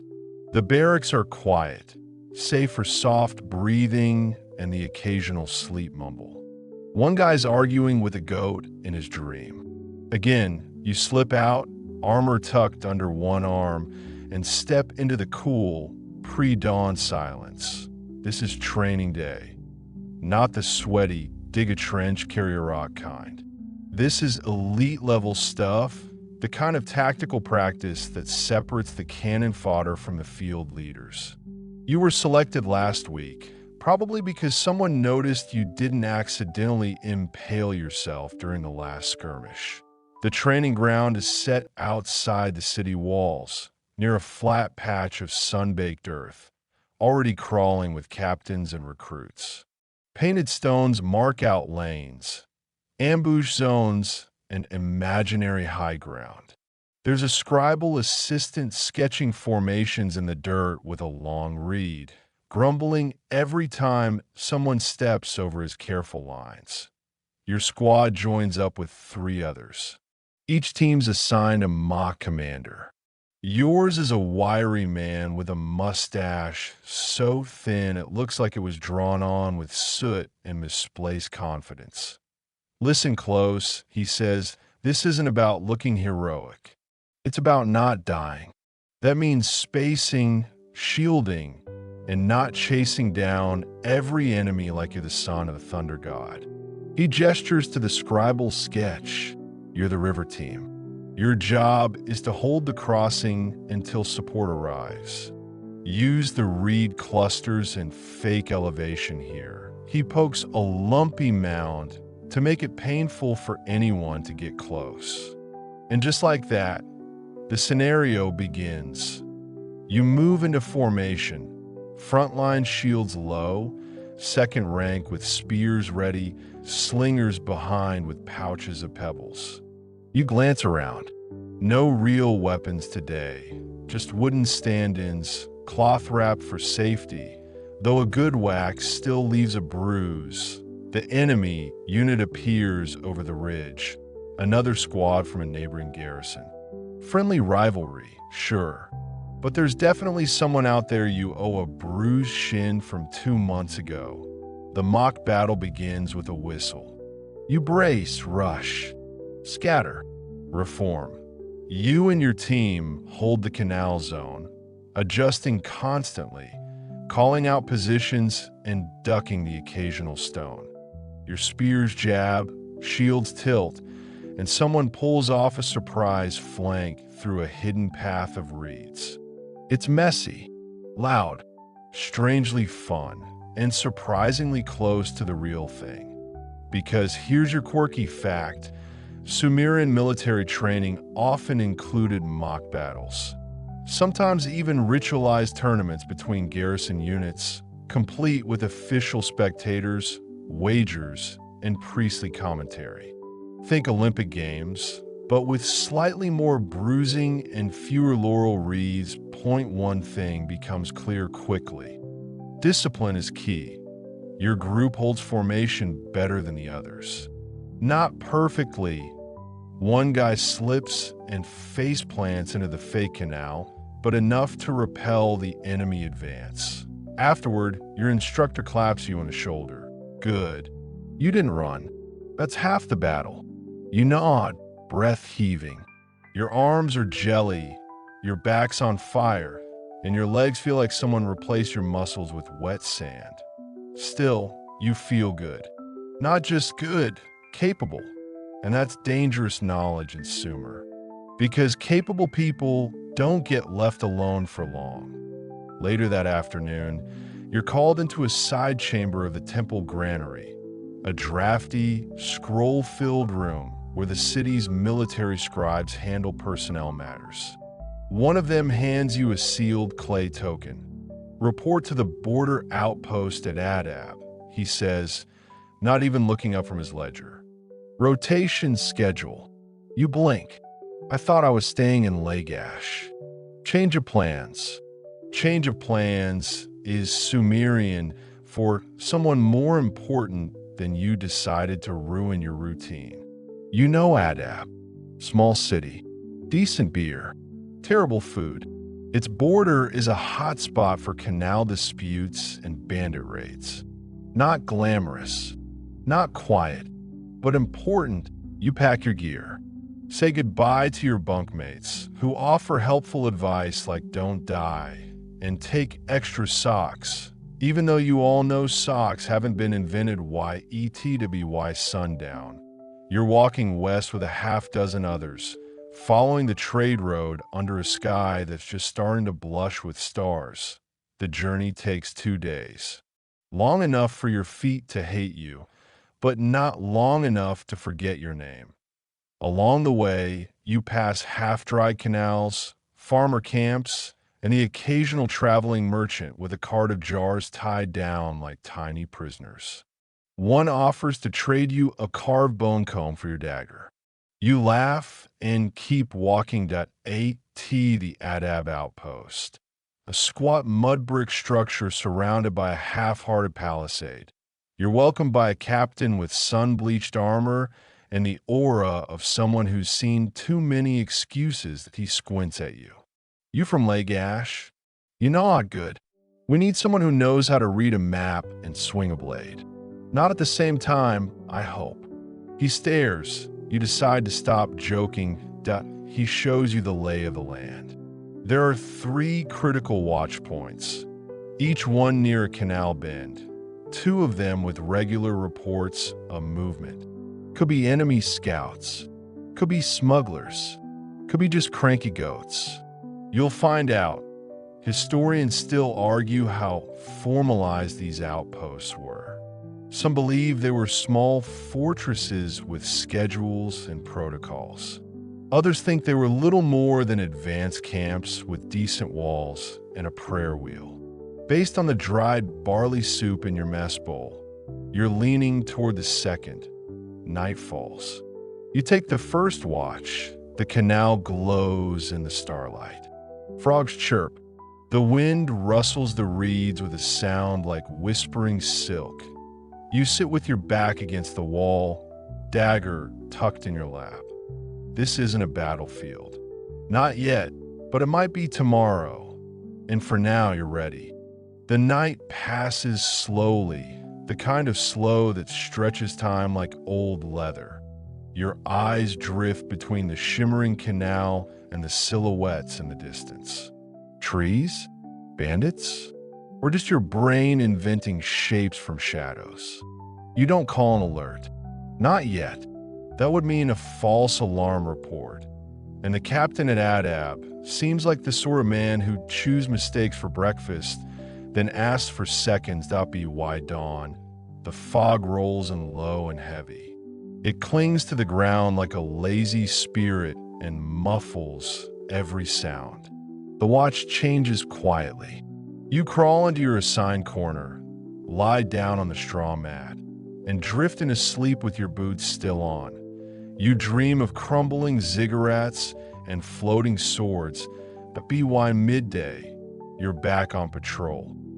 The border here isn't marked by any grand wall or imposing gate. It's a suggestion, a curve in the canal, a cluster of stones, the way the reeds change color under the sun. You walk the line with 2 other soldiers. One of them won't stop chewing something that smells like fermented onion and sadness. They point out landmarks as you go. That grove over there? Umma sent archers through it last season. And that patch of burned grass? Some fool tried to light a signal fire during a storm. See that dent in the ground? A donkey fell in and refused to leave for 3 days. We called it the Siege of Braying Hill. You chuckled to spite yourself. War isn't always blood and glory. Sometimes it's watching livestock stubbornly sabotage your perimeter. Still, there's tension here. An alertness that buzzes under your skin. You see it in the way everyone walks slightly hunched as if bracing for news. You feel it in the glances over shoulders, the way even casual laughter stops abruptly when the wind shifts that Adab's outpost guards more than just dirt. It guards access to water, trade, and pride. The cities may sign treaties, share gods, and perform synchronized sacrifices, but when push comes to shove, a patch of fertile mud is worth bleeding over. In the late afternoon, you're summoned for briefing. The captain rolls out a claim map, its surface covered in etched lines and tiny pegs indicating known settlements, troop sightings, and rumored incursions. He taps one particular bend in the canal, marked with a red-stained peg. Last week, we lost contact with a team posted here. He says, scouts say the canal gate was jammed. Might be sabotage. Might be driftwood. Either way, we're going to check it out. You and 3 others. That includes onion breath. Great. You gear up. No wooden practice weapons this time. Real blades. Real shields. Real weight. Before leaving, you tie the snake-handled dagger into your belt. Just in case, the journey to the bend takes a little over an hour. The path is narrow, flanked by sharp reeds and the occasional whisper of frogs. The air feels too still, like the land is waiting for something. You reach the gate, it's jammed, all right, a tangled mess of branches, silt, and what looks like a deliberately placed woven mat. You poke it with your spear. It doesn't budge. The others spread out. One guards a trail. Another checks for tracks. And you find the body that it's caught under the water, barely visible through the murk. A soldier, probably one of the missing patrol. The armor is unmistakable. Adab issue, with the crude fish emblem stamped into the chest plate. He's been there for days. Your throat tightens. You motion to the others, and together you haul the body out. His throat's cut. Clean. No blood in the water means he was killed before being dumped. That means ambush. You scan the banks, quiet. Too quiet. Suddenly, a sound snap. Reads to your left, rustle. Onion breath turns, bow ready. Nothing, but then from the other side of the canal, a shape rises. Then another. Figures. 3. Then Ford. They're masked. Faces wrapped in dyed cloth. Each carrying curved knives and short spears. Not a full assault team. A skirmish group. Scouts or bandits pretending to be something more organized. They don't call out. They just charge. Your group falls into a loose wedge, shields out, retreating toward the canal edge to protect your flanks. You block the first spear with your shield, barely. The shock of it vibrates through your bones. The fight is fast, clumsy, brutal. Real combat doesn't look like murals. It looks like slipping on mud and catching your opponent's arm with the blunt edge of a bronze blade. It smells like fear and crushed reeds, and the coppery tang of blood point one attacker goes down, screaming. Another lunges at you, blade up. You react. Quick. Instinct. The snake dagger finds his gut. He crumples. You stare at him for a second longer than you mean to. Then it's over. Point 2 attackers dead. One fled. One surrendered, now tied up and muttering curses in a dialect that sounds suspiciously like the hill tribes near Umma. That you're not surprised. Historians still argue whether these skirmishes were state-sanctioned or rogue actors. Some claim the cities used proxy forces to stir conflict without breaking formal peace. Others believe the frontier attracted all sorts. Deserters, smugglers, glory hunters looking for a quick kill. You just call them trouble. Back at the outpost, the captain listens carefully as you report. He nods slowly, fingers drumming on the table. This isn't over, he says. Umma's testing us. Maybe not openly, but they're probing. Mark my words. Next moon cycle, we'll have more than skirmishers to worry about. He looks at you. You held your ground. That matters. He leaves it at that. That night, you sit by the watchfire, staring into the flickering light, blade in hand. The dagger is slick with blood, wiped clean but still warm with memory. You whisper the name of the man you killed. You don't know if it's his real name. You make one up, just so someone remembers. The next morning, the birds are unusually loud. Not cheerful loud, warning loud. High-pitched, rapid calls that bounce across the reeds like a drum roll before bad news that you're already halfway armored by the time the signal runner arrives. North Canal. Smoke spotted. You groan, because of course there's smoke. Nothing says good morning in Sumer like something either flooding, burning, or screaming. You and a full patrol, 12 strong, head out toward the site. Weapons ready, eyes scanning. The road's dry, cracked from the early heat. You pass 2 herders who hurriedly move their goats off the path and pretend they didn't see anything. Not a good sign.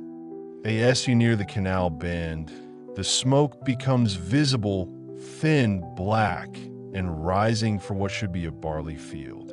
You can already smell it. That acrid blend of charred grain, burnt reeds, and maybe something worse. You crest the ridge and stop. The field is scorched in patches, still smoking. And at the center, half hidden by the haze, lies a small, overturned boat. But there's no sign of fighting. No bodies. Just the smell of ash and the faint hiss of damp earth trying not to catch fire again. You fan out with your squad mates, scanning the perimeter. "Over there," someone calls. You jog over and see it. A clay marker freshly planted at the field's edge. Simple script, etched by hand, still drying. "We take the water that you hoard." No signature, no city seal, just defiance baked in mud. You all look at each other. No one speaks. This isn't a raid. This is a message. Historians still debate the prevalence of water-based sabotage in Sumerian conflicts. Some argue these were isolated events, an act of desperation by struggling villages. Others see a pattern, coordinated, low-level attacks meant to destabilize rivals without declaring full war. What's undeniable is that water was power. And anything that affected it was an act of war, whether admitted or not. You search the area for tracks. There's signs, barefoot prints, a few broken pottery shards, and a trail of dried fish scattered like a crude offering or a decoy. The captain calls for caution. "We're not chasing shadows today." We report. We wait. You nod, but your fingers twitch. Because sitting still while your fields smolder feels wrong. Back at the outpost, the mood is shifting. The high priest of Adab arrives late in the afternoon, riding a chariot too clean for real travel, followed by scribes and an impressive number of incense bearers. He demands to see the damage himself, then declares the fire a curse sent by Enlil to punish those who hoard divine water. That's one way to spin it. He orders a full blessing of the canals. Chanting, libations, symbolic fraud releases, the usual. And you get sent to guard the ritual. You stand at attention beside a torch while a junior priest chants something about flow unending and waters pure. Children watch from the riverbank, eyes wide. One of them tosses a rock into the canal and gets swatted gently by a temple attendant. You wonder if the gods ever get tired of being invoked for plumbing issues as the sun sets. A storm rolls in from the north. Not a full storm, just teasing clouds and a single rumble of thunder like someone up there is dragging furniture. You lie awake in your quarters, listening. Something is coming. Everyone feels it. You see it in the way soldiers clean their weapons more often, the way officers speak quieter with more eye contact. Even Onion Breath has stopped chewing, which honestly might be the most alarming sign of all. Then new orders arrive. Reinforcements are on the way from Lagash.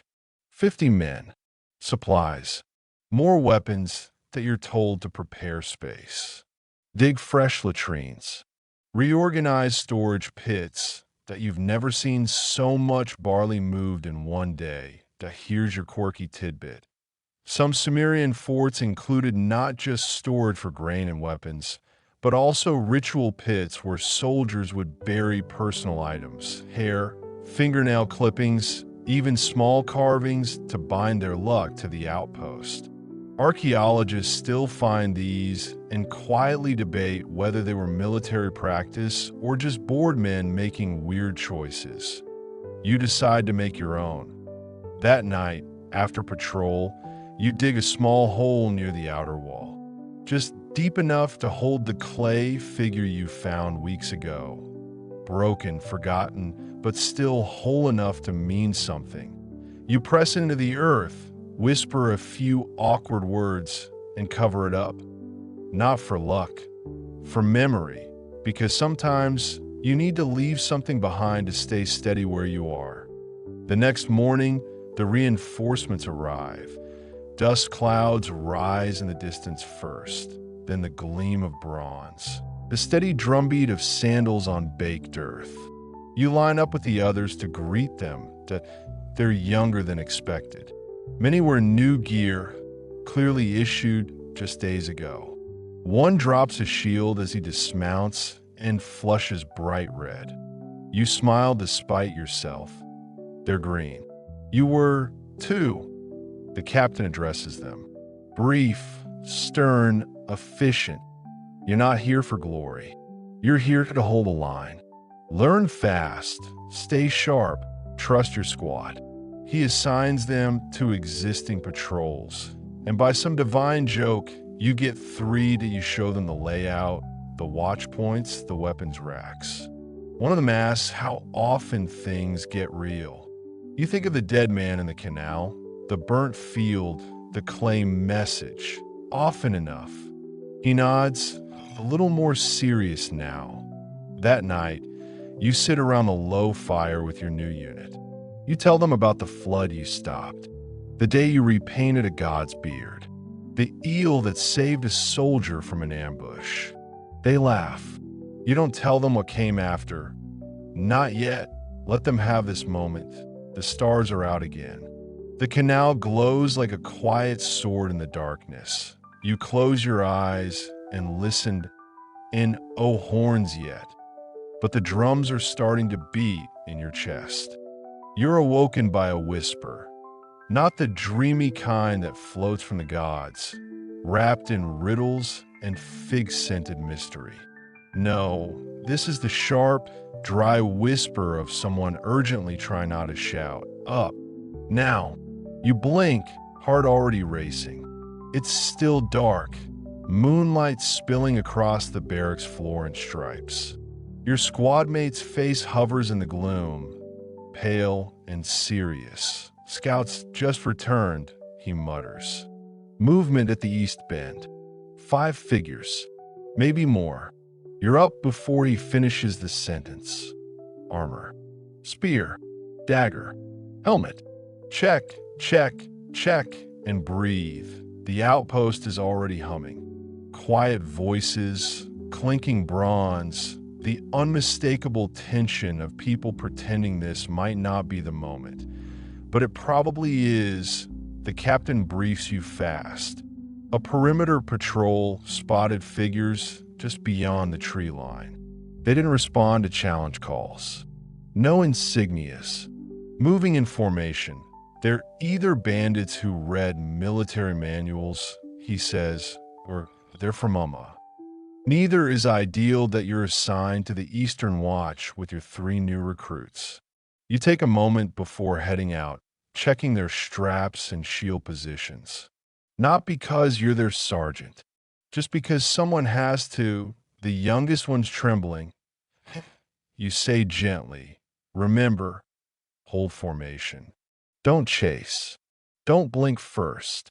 He nods, swallows hard, grips his shield tighter. The canal at the east bend is misted in low fog, thick and curling like unspooled wool. The reeds whisper constantly, making it impossible to tell wind from footsteps. You settle into a defensive wedge behind the embankment. It's damp, narrow, and smells like yesterday's fish market. But the cover is good. You kneel low, eyes scanning. Time passes like honey dripping uphill. Then movement, figures. Shadowy, just beyond the reeds, too tall for farmers. Too organized for random thieves. They're checking your defenses. Quiet, calculated. You signal with your hand, 2 fingers. You count at least 6 that the new recruit shifts beside you. You hear the soft clink of nerves. You touch his elbow. Steady point 1 figure steps forward, holding something aloft, a torch. But they don't light it. It's not a signal that it's bait at a test. You don't move, and after a minute, they melt back into the mist. Gone. No contact. No charges, just a message. This is Sumerian warfare in its subtlest form, the slow war. Less about blood, more about breath. About who flinches first, who repositions, who moves supplies at night. Every field of barley, a chess piece. Every trickle of canal water, a threat. Historians still debate whether Sumer's constant low-level skirmishes qualified as true warfare. Some call it ritual conflict. Others argue that the distinction doesn't matter to the men sitting in wet trenches waiting for something to explode. You return to the outpost just before dawn. The captain listens, nods once, and says they're watching and waiting. Then, new orders that you're being rotated back to Lagash, just like that. Apparently, someone back home remembered you exist. Or maybe they need you for something worse. You pack your gear silently. The young recruit follows you to the gate. Will they attack? You shrug. If they do, remember your training. He nods. Then you add. And if they don't, keep your boots dry. That's half the war. He actually laughs. Small victories. The journey back to Lagash is uneventful. 2 days of open sky, stone markers, and the occasional trader pulling a cart filled with questionable apples. But when you approach the city, you notice something strange. It's quiet, too quiet, and festival banners. No temple chants, not even a goat tied to a tree out of habit. You enter through the north gate and spot the guards, serious, armor gleaming, eyes scanning like they're expecting fire to fall from the sky. You ask one what's going on, he just mutters, big meeting, big tension. Don't ask, which of course makes you immediately want to ask. You report in. The barracks are tense, half-packed. Maps have been laid out again, but this time with official seals. Red wax, royal stamps, the kind of bureaucracy that means something bad is about to be signed or broken to your debrief quickly, then told to stand by. So you do. For hours. Eventually, the truth filters down like smoke through a leaky chimney. Umma and Lagash have held secret talks. Someone was pushing for a shared canal schedule, trade normalization, reduced patrols. But 2 days ago, talks collapsed. The priest king of Umma walked out and left a message written in veiled threats and friendly curses that are not surprised. And apparently neither is Lagash, because the city is already preparing. Weapons are being checked. Scrolls updated. Temple scribes are writing the same blessing over and over on clay bricks like they're trying to build divine insurance that you're pulled into a planning meeting that night. One of several rotating squads being prepared for deployment. Not drills this time. Real moves that a preemptive strike isn't confirmed, but it's whispered. The gods favor decisive action. One officer mutters, "You'd bet 5 jars of date paste that those gods conveniently speak through whichever priest currently has the loudest sandals." Your role? Unknown, but the dagger's already back at your hip. You walk the streets at dusk, watching the city prepare itself. Doors are shuttered. Ziggurat fires burn brighter. At the marketplace, a potter stacks tiny clay lions for sale. Protective tokens, meant to ward off arrows and curses alike. You buy one not because you believe in it, because hope, like armor, is better worn than left behind. Back at the barracks, you polish your shield. Oil the straps. Check your spear tip for flaws. It's all routine, but it keeps your hands busy. Historians still argue whether Lagash's next move was diplomacy or defiance, whether they provoked war or merely refused to bow. You don't know. What you do know is that tomorrow, someone will march, and you'll probably be with them, because this time, it feels real. You don't sleep that night. Not because you're afraid, though let's be honest, you are, but because the entire barracks seems to pulse with the same restless heartbeat. Boots shuffle, metal clinks. Every time someone coughs, 10 heads snap in their direction. By midnight. It's official.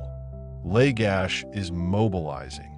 Not the usual skirmish group or symbolic border patrol with muscle. This is the full kettle boiling over.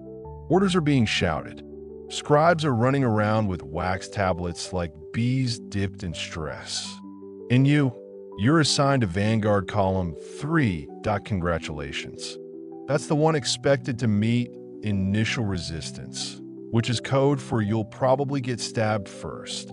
You're given your marching order, pre-dawn departure, east route, rations for 3 days, full combat gear.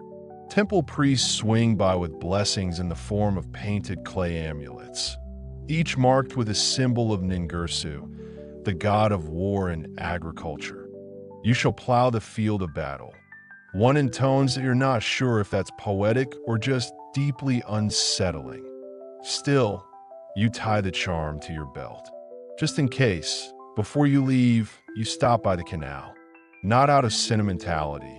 Okay, partly out of sentimentality, but also because you want to see it one last time in peace. The water's smooth tonight, reflecting the pale stars like a polished shield. Somewhere a fish jumps. Somewhere else, a frog expresses itself loudly. You crouch, splash your face, and whisper, "Hold fast." It's not a prayer. Not exactly. Just something to say. Dawn arrives like a drumbeat, steady, golden, and accompanied by the clamor of organized chaos. You assemble with your unit just outside the southern gate. Rows and rows of soldiers line up in semi-discipline, most trying to look more confident than they feel. One guy is wearing his helmet backward. No one tells him. That's the level we're at now. The march begins. Feet pound dirt. Carts creak. Horns sound out the route cadence, echoed by the distant howl of desert wind. The road stretches ahead, twisting through barley fields, between irrigation canals, past villages with curious children peeking from behind clay walls. Your quirky fact of the day? In major campaigns, Sumerian armies were sometimes accompanied by support specialists, cooks, water bearers, scribes, and even song priests, whose job was to document the campaign in both word and chant. It's war, sure, but war with a backing choir. You spot one walking beside the officers, scribbling furiously and humming to himself, probably already drafting your heroic ballad, which will definitely leave out the part where you got peed on by a goat this morning. The pace is steady, but not rushed. You stop to eat dried figs around midday, crouched beneath a stand of palm trees. It's quiet, too quiet, and no birds. No travelers. Even the air feels thick, like it's holding its breath. By early afternoon. You reach the outer ridge overlooking the contested zone. And there Umma's forces, arrayed across the shallow basin below, camped near the canal fork that's been in dispute for years. Flags fly. Spears glint. They look prepared, but not advancing. That's what makes it worse, because now it's a waiting game. You set camp behind a low rise, partially hidden by a scattering of scrub trees and a conveniently placed boulder that will definitely be described in epic poetry later as the Stone of Vigilance, or something equally dramatic. Your commander meets with the others. You catch bits of the conversation, holding pattern. If they cross first, we respond. Offer of water share terms was rejected, so it's a standoff. For now. That evening, you sit beside the fire, chewing barley flatbread and pretending it tastes better than it does. Your squad mates argue over whose feet smell worse. One of the new recruits tries to joke about taking enemy heads for trophies and is promptly shut down by an older fighter who's seen what real aftermath looks like. The mood shifts, and oh, more jokes. You turn early. Your dream? You're back in Lagash, painting temple walls. But instead of murals, you're drawing battle formations with fruit juice. Everything smells like figs and fire. You wake before sunrise to a trumpet call. Everyone freezes. Then news. Umma moved. Their skirmishers advanced on the western flank during the night, clashing with a Lagash patrol. 3 men dead, 2 missing. 1 returned with an arrow still in his leg and a look that says we're past talking now. The commander gathers the squads. We respond at first light, he says, just like that. The march into battle begins not with a roar, but with the whisper of thousands standing at once. You move forward with column 3. The ground is firm, recently irrigated. The air smells like dust and copper. Your formation? Phalanx variation. 2 lines of shields, spears bristling like a thorn bush. Slingers at the rear. Officers barking positions. You focus on your breathing. In. Out. Grip tight. Feet light. The sun crests over the hills just as the first arrow flies. It hisses like an angry wasp and buries itself in the dirt a few feet ahead. Then everything explodes. The charge begins, not a sprint, but a terrifying, thunderous advance. You move with your unit, step after step, breath and metal and mud and shouts. You clash with the first wave near the embankment. Spears jab. Shield slam. Somewhere a man screams. Another laughs, wild and high. You lose track of time. It collapses into moments. A soldier swings at you. You duck. Counter. He stumbles. You push forward with your squad, gaining ground inch by inch. The ground becomes slick with churned earth and broken reeds. At T1 point, you're separated. Just a few feet. But in battle, that's a mile. You see one of your recruits, Terran, the one with the shaky hands, locked in with an Umma fighter. He's losing. You act, dagger drawn. Quick slash. The enemy falls. Terran stares at you. You don't say anything. You both move on. Historians still argue whether the wars between Lagash and Umma were driven by politics, religion, or sheer territorial pride. The records, written by victors, claim divine justice. But the truth probably lies in the dirt beneath your boots and the blood on your sleeves. The fighting lasts hours. When the horns finally blow for withdrawal, you're drenched, aching, and missing a chunk of your left vambrace. But you're alive, your unit regrouped, bloodied, battered, but together. And you're already bracing, because today was just the beginning. You don't feel your legs until you try to stand. After the withdrawal horn blew, everything slowed like wading through honey. You move by habit. Formation, fallback, regroup. You dropped onto a patch of dirt someone optimistically called shelter, and now you're staring at your hands. They're trembling, streaked with red and dust. Yours? Theirs? Does it matter? All around, the wounded moan quietly. Not screams. Those came earlier. This is the part after the pain sets in. The part where everyone pretends to be tougher than they are. The battlefield lies just beyond the ridge, obscured now by dust and fading sunlight. You can still hear distant shouting, the low rhythmic clang of armor being collected, and somewhere, absurdly, a goat braying like it's auditioning for a tragic play. You take stock, you've got a bruised rib, a small cut on your thigh, and what might be a sprained wrist. Others fared worse. One soldier from your flank squad lost 3 fingers. Another won't wake up, though no one can find a wound. Your commander arrives, limping slightly. He has a gash on his scalp, hastily bandaged with someone's linen sleeve. He doesn't waste time. Form up. Light camp. Prepare for return strike. You stare at him, You fought today. Today. And yet, here comes the next one that's the rhythm of real war. No poetic pauses. No dramatic music. Just grit, grime, and the next order. You set camp behind a cluster of tamarisk trees. The ground is uneven. Your bedroll smells like boiled onions. But it's home for now. Later, while chewing hard bread and overcooked barley, you overhear two lieutenants talking. Umma's line buckled in the west. One says, but they're regrouping fast. Their slingers were too accurate to be regulars, the other mutters. Somebody trained them. Then a third voice, lower, unfamiliar, because they're not just Umma. Word is, mercs from the hill, tribes joined them. You glance up, mercenaries, that explains the strange fighting style. Less disciplined, more feral. Not city soldiers. These were hired hands. Historians still debate the scale of mercenary use in early Sumer. Some argue it was limited to small border skirmishes.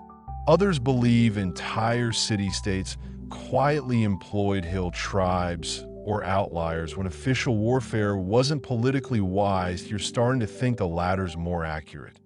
You excuse yourself from the mess, circle, and wander to the edge of camp. The stars are out now, bright and indifferent. The canal sparkles nearby, half hidden behind a low rise. You crouch, rinse your face. It feels symbolic. It isn't. It just feels cleaner. Something clinks, you freeze. Hand to your dagger, but it's just a small clay token, buried in the mud. You dig it out gently. It's shaped like a lion. The kind merchants sell for courage. Or maybe it's from a soldier like you. A quiet wish pressed into clay and forgotten in the dirt. You pocket it. Not for luck. Just because it feels like someone else made it through. By midnight, orders arrive. Tomorrow, a coordinated push on the Central Canal Fork, designed to split Umma's line and force them to fall back toward the eastern ridge that you're assigned to left flank support. Not front line this time, but you're still close enough to smell trouble. You prep your gear. Check your shield straps. Sharpen your spear. Slow, deliberate, rhythmic. It keeps the thoughts away.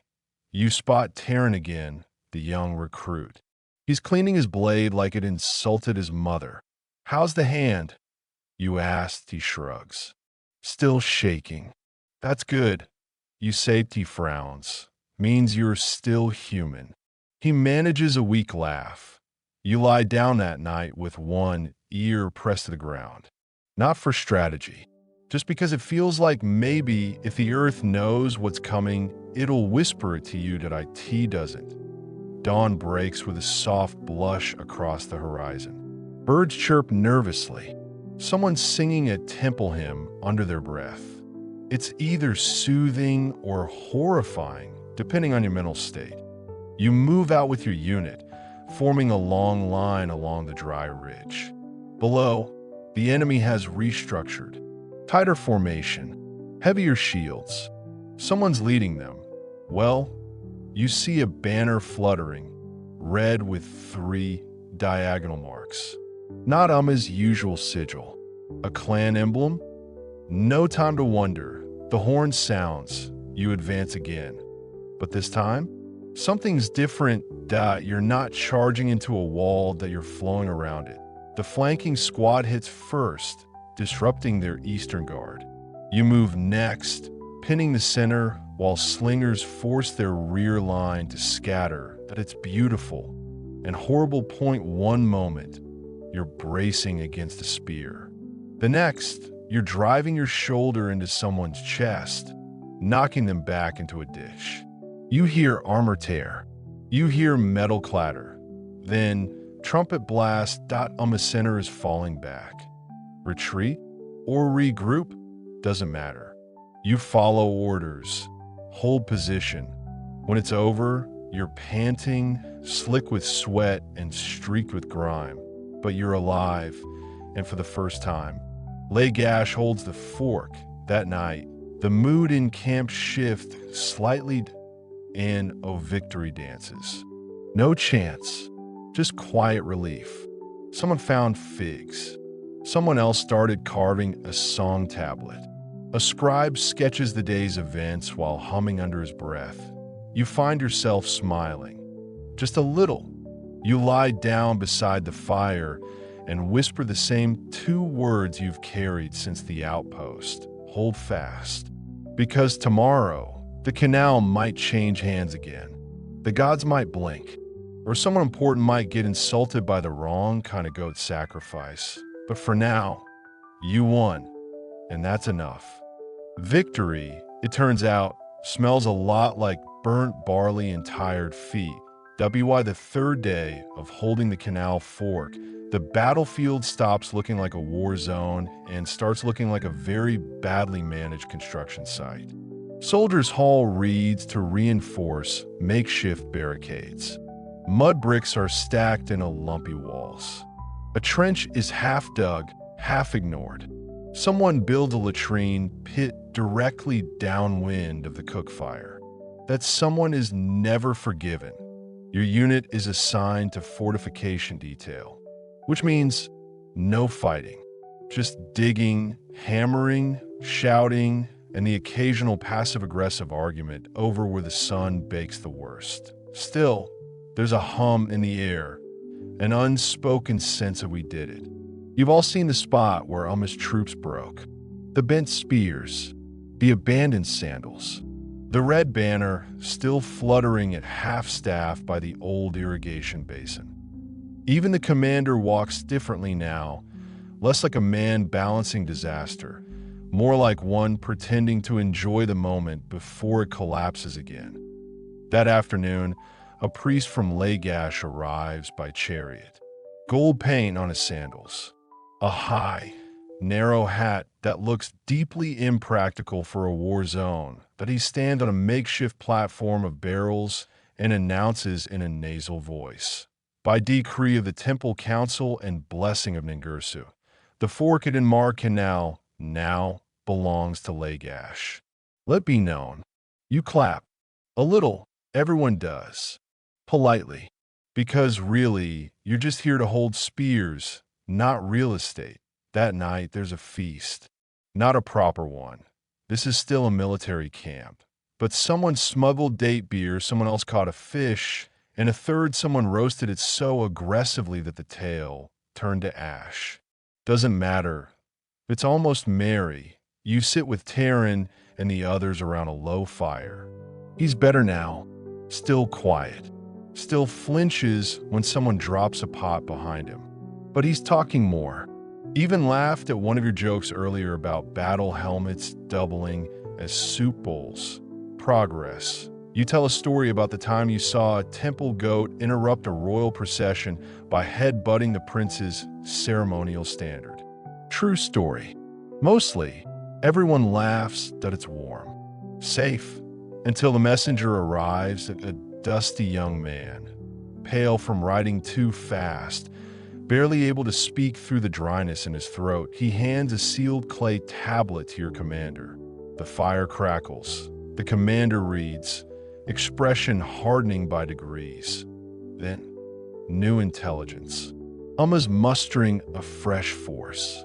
Bigger. Faster. 3 days away. Possibly less. The mood shifts like a dying wind, that you're not surprised. You've seen this rhythm now. The lull before the flood. The warmth before the firestorm. You whisper, hold fast. But the words taste less certain this time. The next day is a flurry of preparation. No more singing scribes. No more roasted fish. Just drills, drills, and more drills. The engineers rework the canal defenses. New stakes are driven. Sling stone reserves tripled. You're issued a second shield, a smaller one, curved for offhand parries. You ask why. Because you'll need it, says the quartermaster. Then mutters, probably both. You spend that night tightening armor straps until your fingers hurt. You oil your dagger. Check your helmet lining. It's all muscle memory now that there's talk of calling on divine aid. The temple is preparing a ritual summoning of Ningirsu's favor. Sacrifices, chants, maybe even symbolic reenactments of legendary battles using vegetables and hand puppets. Sumerian ceremony can be creative. Here's your fringe tidbit for the night. In some Sumerian war rites, a symbolic battle between onions and garlic was staged as a metaphor for two rival cities. Historians still argue whether this was satire, ritual comedy, or just a priest's idea of fun. Either way, the outcome was always rigged. Lagash's onion always won. But you're not banking on onions this time, that you're banking on grit, spear points, and the hope that you're not fighting uphill in a swamp again. The next morning, your scouts report movement. The enemy is on the march. Columns of troops, more organized this time. No skirmishers, a full army, and something else that a standard you don't recognize. Black with white concentric circles. That's not Umma, one scout mutters, the commander frowns. Mercenary guild, maybe, or a hill clan. Either way, they're not here to trade barley. The officers meet in a huddle. No shouting this time, just quiet, efficient planning that a decision is made. Lagash will not retreat. This canal is the symbol, the line, the thing carved on temple walls. If you lose it now, all of last week becomes myth. Just another glorious disaster etched in someone else's memory that you prepare. Again. Your squad is posted along the northern embankment. That's where the main assault is expected. You test the ground beneath your boots. Dry, not slippery. That helps. You test your grip. Tight but flexible. Good. Then, as you wait, a sound drifts over the reeds. Drums slow. Measured. Not fast like panic. Steady like intent that they're coming. And this time, it's not for a message, that it's for the fork. You kneel behind your shield. Terran beside you. You don't speak. Words feel heavy. Instead, you glance down at your belt, where the clay lion still hangs, still whole, still stubborn. And as the first glint of bronze appears on the horizon, you whisper it one more time. Hold fast. Then rise, because you must. The second battle for the Inmar fork does not explode like a thunderclap. It arrives slowly like dusk, creeping, stretching, and then suddenly it's all around you. You hear them before you see them. Drums. Rhythmic hollow, not the high war cadence of Umma's usual troops. This beat is lower, thicker, almost like a heartbeat under the soil. It makes your stomach tighten.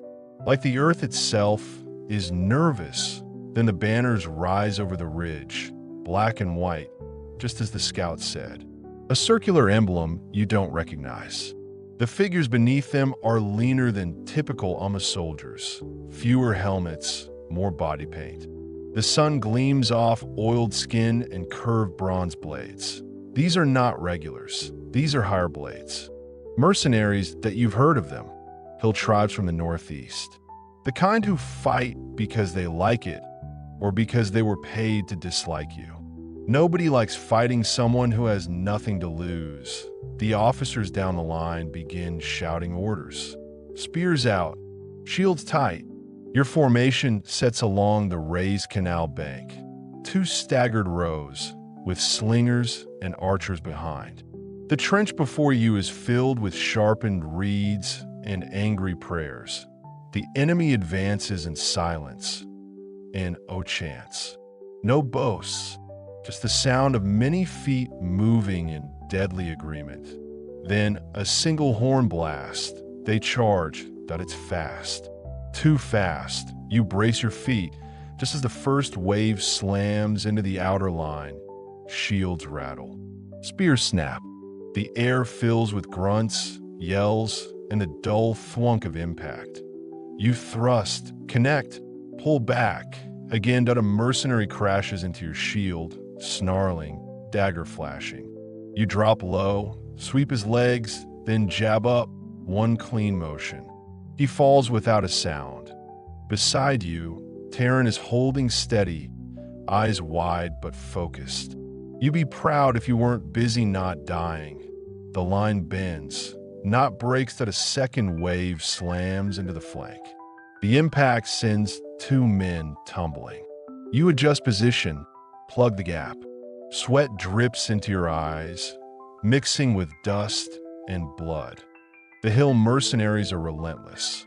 They move like wolves, no wasted motion, no hesitation. Point one climbs the embankment faster than expected and lands beside you.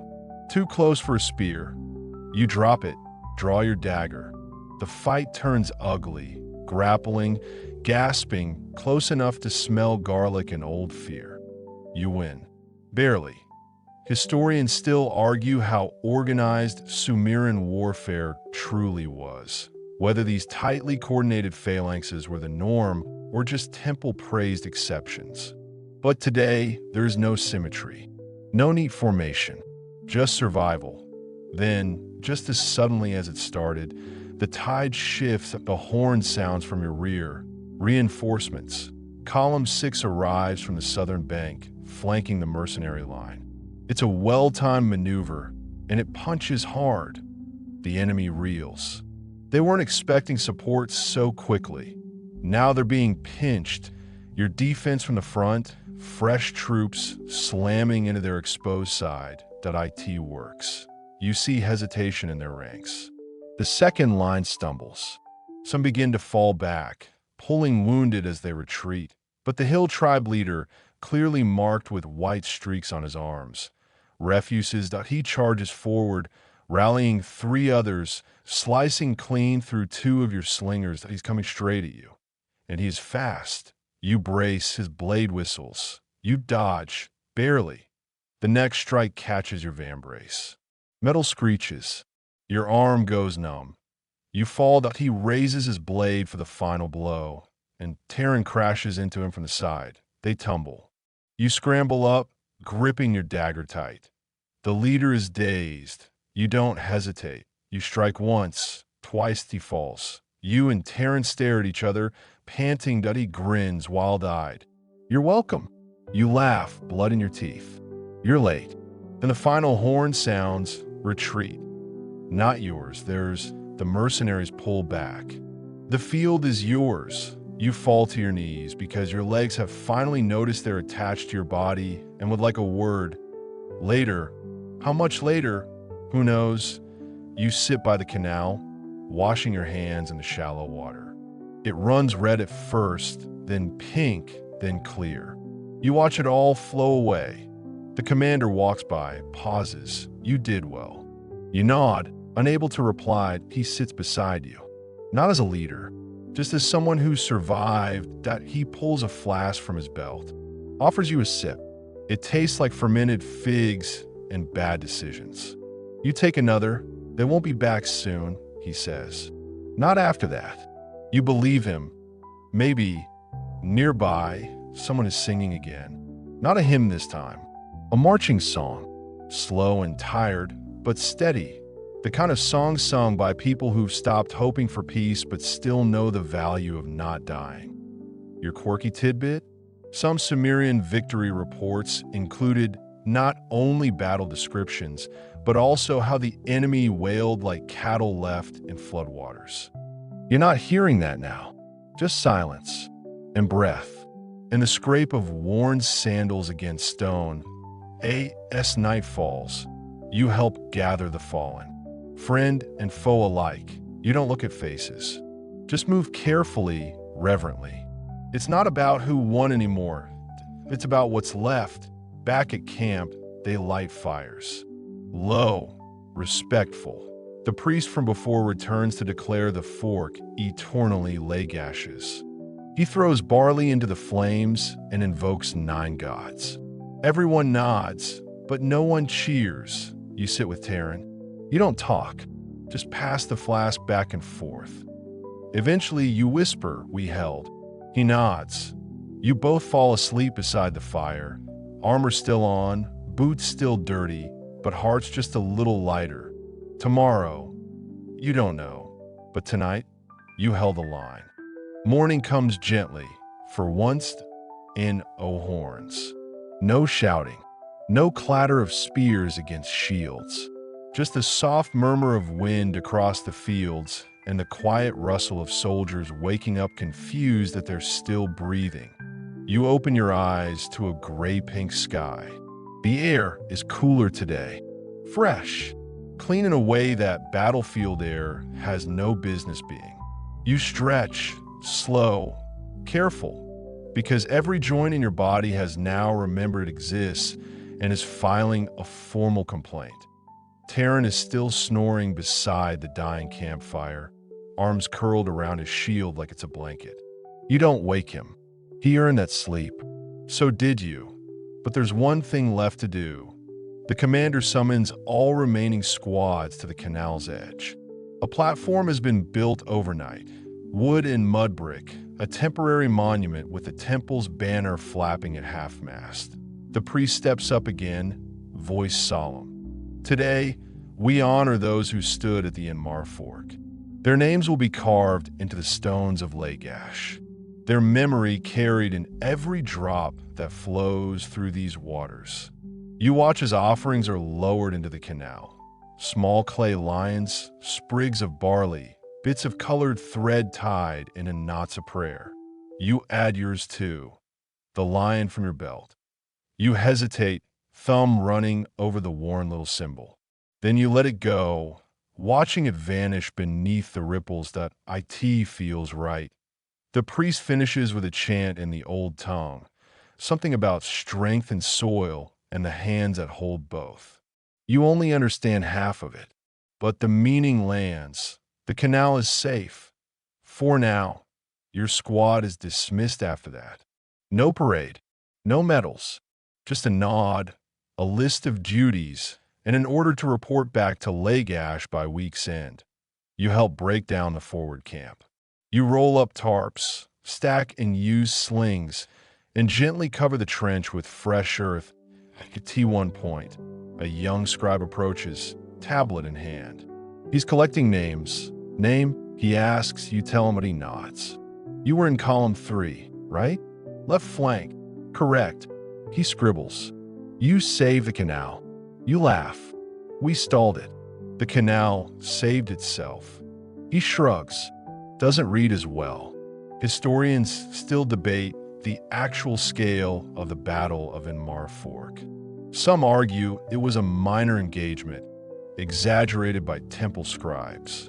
Others point to evidence of large troop movements, foreign mercenaries, and a notable shift in regional power. What's never in dispute is this. The canal changed hands, then held, and the soil still remembers. As you pack up your gear, Terran walks over, holding something wrapped in cloth. Found this in the enemy camp, he says, unwrapping it. It's a curved dagger, etched with unknown glyphs. Hill tribe markings. The metal's dark, the hilt carved to resemble a coiled serpent. You whistle softly. Keeping it? He shakes his head. Gonna meld it down? Make a belt hook. You grin. Good call. Keeps the ghosts out. You leave the battlefield by noon, moving slow, one column at a time. The walk back is strangely quiet. The world looks the same, but you don't. You pass old wayposts, cracked irrigation walls, and one particularly bored donkey, a hilltop shrine. You stop for water. A woman offers barley bread and a kind smile. She doesn't ask where you've been, just says, welcome home. It hits you harder than expected. That'll be why the time you reach the gates of Lagash, the sun is setting. The ziggurat glows gold, casting long shadows across the brick streets. Children run beside you, asking if you killed 10 men or just 5. You tell them you only killed time. They groaned at a familiar gate guard waves. You survived. Annoying, isn't it? You call back. You head to the barracks first. Standard debrief. Inventory check. Half-hearted congratulations. Then, freedom. You wander the streets a while. past the temple square, past the market stalls, past that goat again, still glaring at everyone like it runs the city. You stop at a quiet canal near the artisan quarter, sit on the edge. Let your boots hang over the water. It's peaceful here. The same water that nearly drowned you now reflects the stars. Funny how things flow. You reach into your satchel and pull out one last item. A scrap of red cloth, torn from an enemy banner. You tie it to a reed, watch it flutter. A reminder. Not a victory. Of holding. Of enduring. Because in the end, that's what made the Sumerian warriors strong. Not just bronze and spears, but their ability to outlast. To dig in. To whisper, hold fast in the dark and mean it. And now you know what they knew. Sometimes power isn't about conquest, it's about refusal. The refusal to give in, to back down, to let the flood take everything. The water flows, the soil holds, and so do you. And now, as the canal fades behind you and the flickering torchlight of Lagash gives way to stillness, you let your breath slow. The sounds of war, of clashing bronze and shouted names, are long behind you. The spear has been set down, the boots unstrapped. The clay lion floats somewhere in the current, tumbling gently through the water like a secret never quite told. You lean back against the soft hush of evening, and it cradles you. The soil remembers, but it also forgives. The stars above, familiar and silent, have watched 1,000 battles and 1,000 warriors just like you. They've seen the proud and the fearful, the kings and the cooks, all wrapped in the same dust in the ENDSO. Maybe now, it's okay to rest. Let the drums fall silent. Let the sword stay sheathed, and no one's calling your name. No horn sounds, just the soft lap of water against the canal wall, the dry breeze stirring the reeds, and a far-off lullaby from a mother settling her child beneath woven linen. You don't need to know what happens next. Not tonight. Tonight, you've held your ground. You've stood in the flow and refused to drift. Whatever comes tomorrow, peace or another storm, will find you stronger for having stood. Close your eyes. Let your limbs grow heavy. Let the Sumerian winds wrap you in soft dust and stories. The war is over for now. And you've earned your sleep. Sweet dreams.